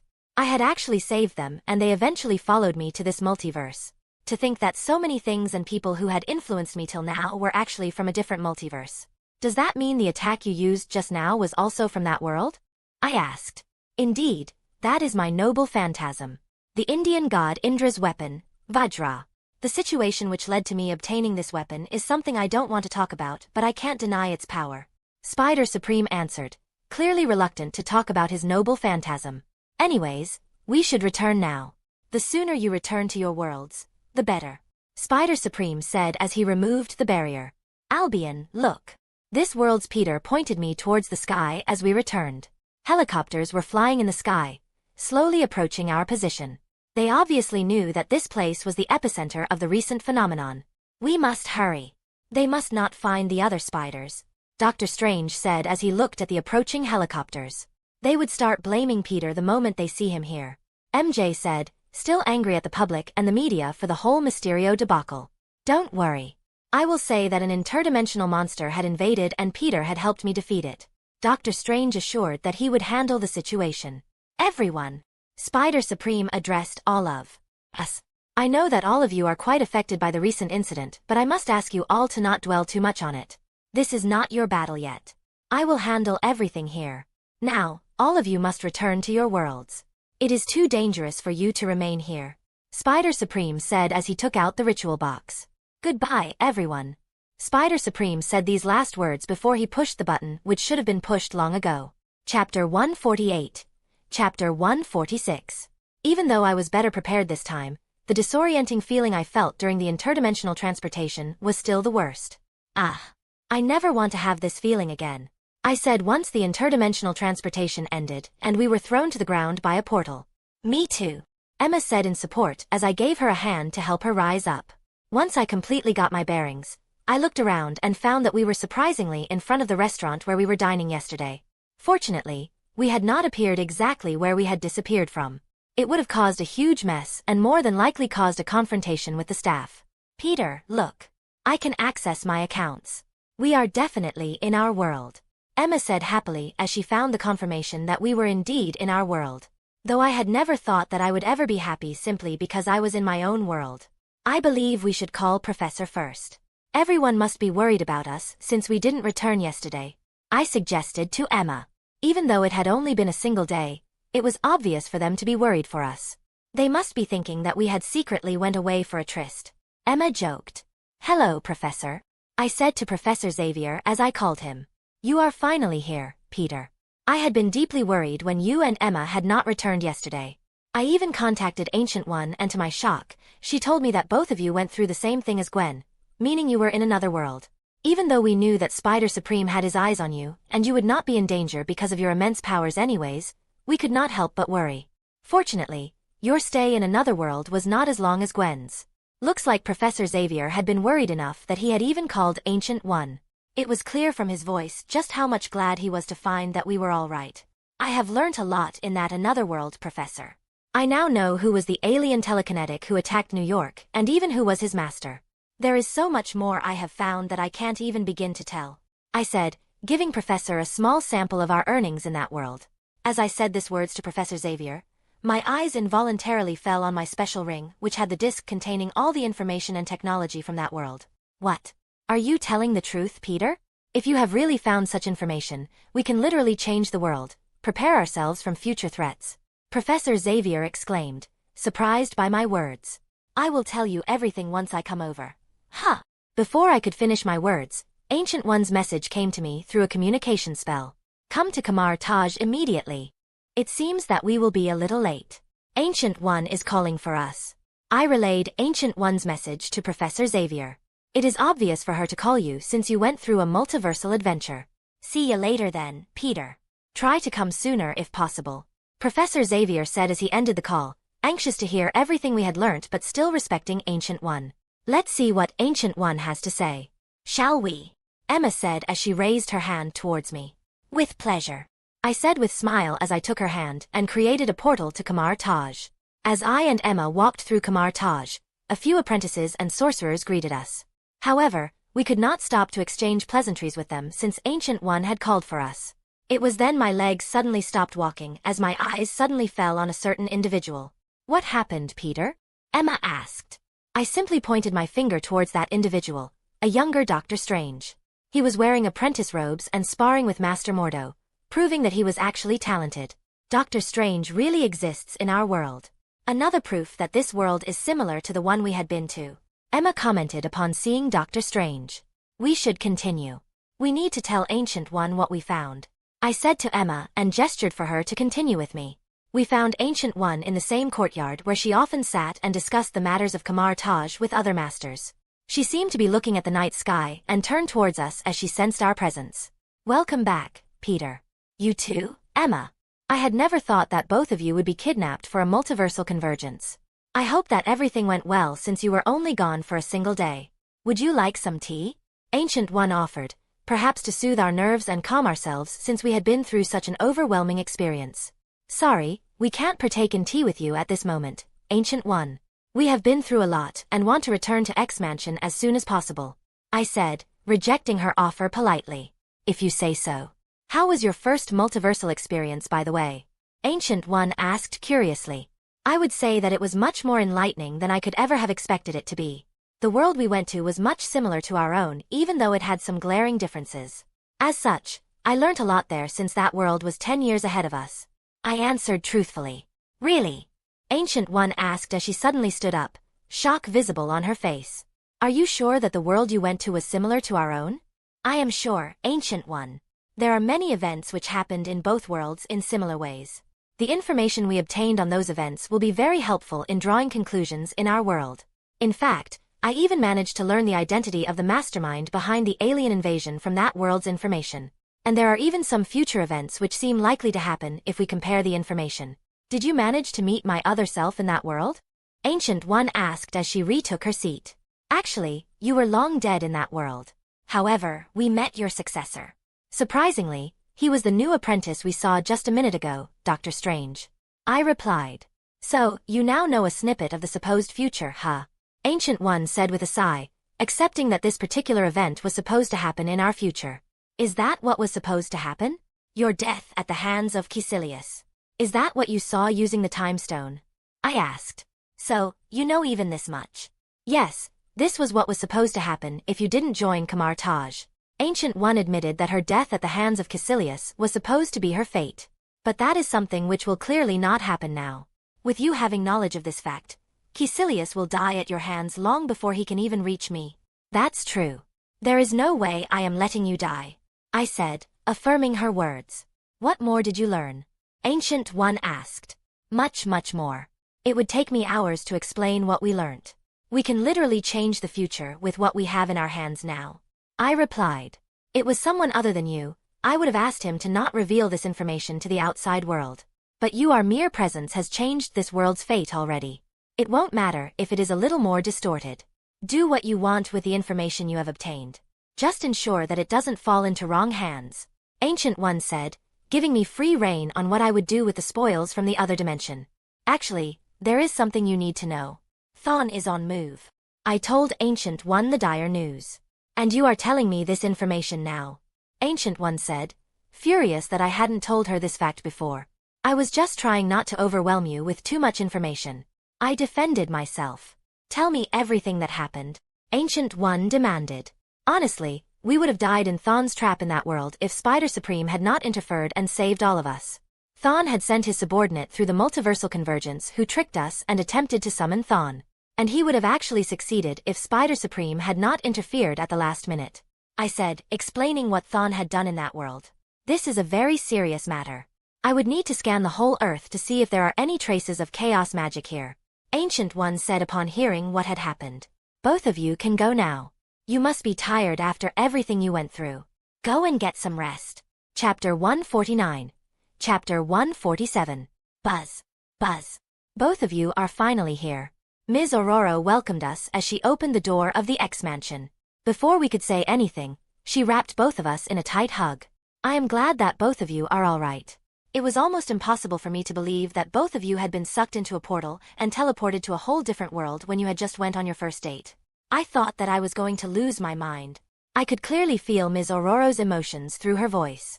Among all the teachers, she was the youngest one. As such, she cared the most for us because she treated us as her family.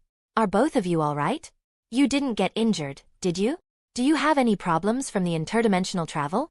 As soon as we entered the lobby, we were showered with questions from everyone. It was obvious just how much worried they were for us. Moreover, they seemed more worried about Emma since they knew that there were very few things in the world which could get past my defense. We are all right, everyone. I didn't even engage in combat for the most part. Peter was the one who fought generally. As such, you don't need to worry, Emma said, reassuring everyone that nothing had happened to me. By the way, how was that other world? Kitty asked curiously. Indeed, you have not told me much about that world yet. How was your journey in that world? Professor Xavier also asked. It was obvious to see that everyone was extremely curious about our multiversal adventure. I will tell you everything. But first, I have to do something extremely important. Saying these words, I immediately rushed past them towards the basement lab. What has gotten into him today? I could hear Kurt's puzzled voice in the lobby as everyone was confused by my unusual behavior. It was not that I didn't want to tell them everything, but my anxiety rose every time I thought about the disc Happy had given me. Inside the disk was information which could transform our world like never before. As such, I could not take a sigh of relief until I uploaded the data into our database. Phew! It has finally started, I said with a sigh of relief as the main computer started copying the data inside the disk. Why did you rush here, Peter? It is not like you at all. Professor's worried voice sounded from behind me. Looking behind, I could see that everyone was here, having followed me into the basement lab out of curiosity. It is just that the spoils I had obtained were a little too much important. As such, I couldn't control myself and immediately rushed here to upload it. I answered with a smile. Just what had you found there that you were so anxious to upload it, Peter? Professor Xavier asked curiously as helped at the monitor, which showed the data from the disk being copied. Something which can change the world. I replied as I created the hologram of the Iron Spider suit to show as a proof. Is that the suit of that world Spider-Man? But how can it change our world? Professor Xavier asked, not being able to understand the meaning of my words. It is no simple suit, Professor. It contains the technology of the future. I explained as I magnified a part of the Iron Spider suit, making the nanomachines which formed the suit visible to everyone's eyes. So, you are saying that the world you went to was a lot similar to our own, and it was actually 10 years ahead of our time. This allowed you to obtain a lot of information and technology from there? Professor Xavier said after I explained how our entire multiversal adventure went. Yes, that world was quite similar to ours despite several inconsistencies. For example, mutants didn't exist in that world. Moreover, the Spider-Man aka Peter Parker of that world was born much later compared to my own birth date. I explained the differences between our worlds with examples. So, you know the mastermind behind the Battle of New York because of the information you obtained in that world. This Thanos, the Mad Titan, is the one who sent the Chitauri army to the Earth according to your information, could give him enough power to erase half of the entire universe's population. Professor Xavier said, finding the existence of someone like Thanos illogical. Even though there are several differences between our worlds, if we reference the data we obtained from there, it is likely to be the truth. The alien telekinetic who headed the alien invasion is very likely to be Ebony Maw, one of Thanos' lead subordinates. If it was indeed Ebony Maw, then Thanos was surely the one behind the Chitauri army. Well, we didn't have a lead till now, so we can only rely on the information Peter and Emma obtained. Professor Xavier said with a sigh, ready to believe in this information for now. But according to this information, Thanos actually succeeded in his mad plan in that world, causing the incident called the blip. However, the Avengers then managed to somehow freaking time travel and reverse the blip. Sorry, this sounds a little too unrealistic, bub. Mr. Logan said, believing time travel to be something impossible. Even I don't know the specifics of how the Avengers achieved time travel in that world.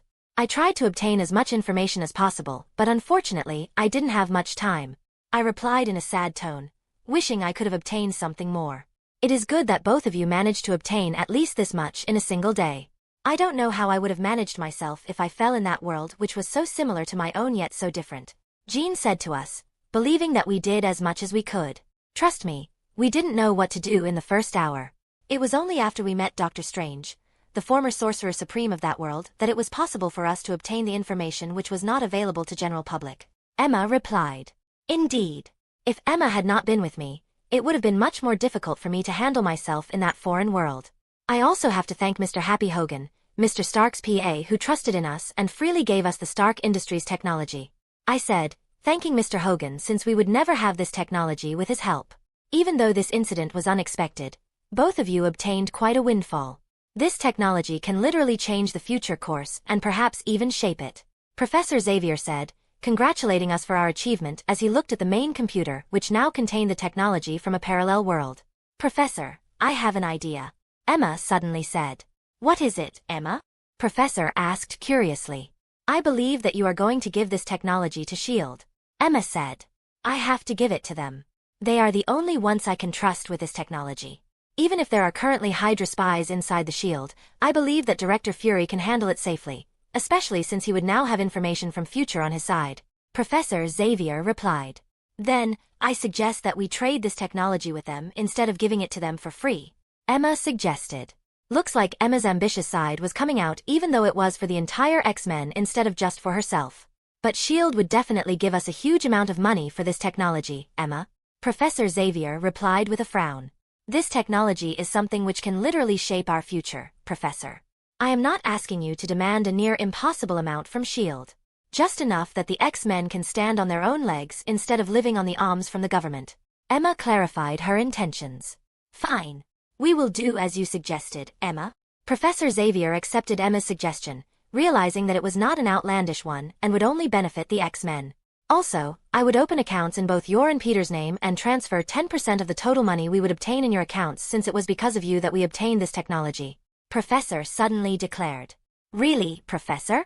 Emma said with wide eyes, not expecting such a declaration. Both of you deserve it. Besides, I know your dreams, Emma. This money would be enough to support your ambitions. Professor Xavier said with a small smile. Thank you, Professor. Emma said with tears in her eyes as she hugged Professor in happiness. After all, he had just given her the means to actualize her dreams. Chapter 150. Chapter 148. How the hell did you obtain this piece of technology, Professor? Director Fury asked anxiously as he sat with us in the lobby. The piece of technology he was talking about actually just a small part of the fabricator's blueprint we had sent to him. Even though he was currently too busy chasing after the Chitauri technology everywhere in the world and trying to find the Hydra agents in the shield, he immediately rushed over upon seeing the part of the fabricator's blueprint. This was how important this technology was for Director Fury. We are not going to withhold anything from you, but it is highly likely that you won't believe the source of this technology, and find it to be completely illogical. Professor Xavier replied. I don't care whether the source is illogical or not. What I need to know is that this technology is in whose hands except you? Director Fury asked, believing that we had actually stolen this technology from somewhere. Why don't you see for yourself and then decide who can have this technology? Professor said as he pushed a tablet towards Director Fury, which showed him the data of the entire technology. Where did you get this? Director Fury's eyes widened in shock as he looked at the whole data. Whether it is processor or software, this text can't be produced by literally anyone on Earth. Yet it is completely formed from Earth's technology, not an alien one. Director Fury said, realizing just what kind of technology he was seeing. What if I say that it is from future? I said with a smirk. Future. Director Fury had an exaggerated expression of shock on his face as he realized the implications of the words I had spoken. For about a minute, he was simply silent, trying to process my words. Are you saying that this technology is from the future? Did you achieve time travel or something similar through magic? What would be its effects on our world? Director Fury released a barrage of questions as he calmed down. Relax. Director Fury. It is nothing like what you are thinking. This technology is not from our world's future, but actually from the future of a parallel dimension. I clarified the source of the technology so that he won't panic. A parallel dimension. My head is hurting the more I hear your words. Explain to me how you obtained this technology from the start. Director Fury asked, realizing that he couldn't make sense of my words while only knowing bits of the entire story. Let's just say that I went to a parallel dimension temporarily, due to a magical phenomenon from that dimension which you would not be able to understand even if I explained it to you. I revealed to Director Fury how this technology came into my hands. What you say is truly outlandish, Peter. Yet it makes sense since this technology can only be from future, as no one is able to develop it in present time. Director Fury said, finally accepting the source of this technology, no matter how illogical it felt. Well, it doesn't matter to me where you got this technology from as long as this technology is only in our hands. Director, I need to ask you something. How much are you willing to give us for this technology? Professor Xavier asked a little hesitantly. This technology sure deserves a big reward. But unfortunately, I am unable to pay much for this technology at the moment. I can only promise to give you a larger amount later. Director Fury said, revealing his inability to pay us currently. But why? Professor Xavier asked. Because much of my own resources are currently being used to find the Hydra spies within the SHIELD. It also means that I can't for this technology to the SHIELD's board of directors because of the presence of Hydra spies. As such, I can only promise to pay later. Director Fury explained why he couldn't pay now. What if I told you that I found the data of the Hydra spies in the other world? I asked with a smile. What? Is this even possible? Director Fury said, completely shocked by my words. The world I went to was quite similar to our own. In that world, Agent Natasha unfortunately had to leak SHIELD's secret files to the public so as to reveal that Hydra had infiltrated SHIELD. That data should be more than enough for reference, even if it would not be absolutely true. At least, it would point you in the right direction. To think that the situation had turned that desperate in that world. However, how can I be sure that the data from a different world would be helpful here? Director Fury questioned. Because that world was too similar to our own despite several inconsistencies. From the Battle of New York to the life of Captain America, Tony Stark and many others, it was just too similar to our own. I reassured Director Fury that this data would be helpful. Director Fury fell silent after hearing my words as he seemed to contemplate something.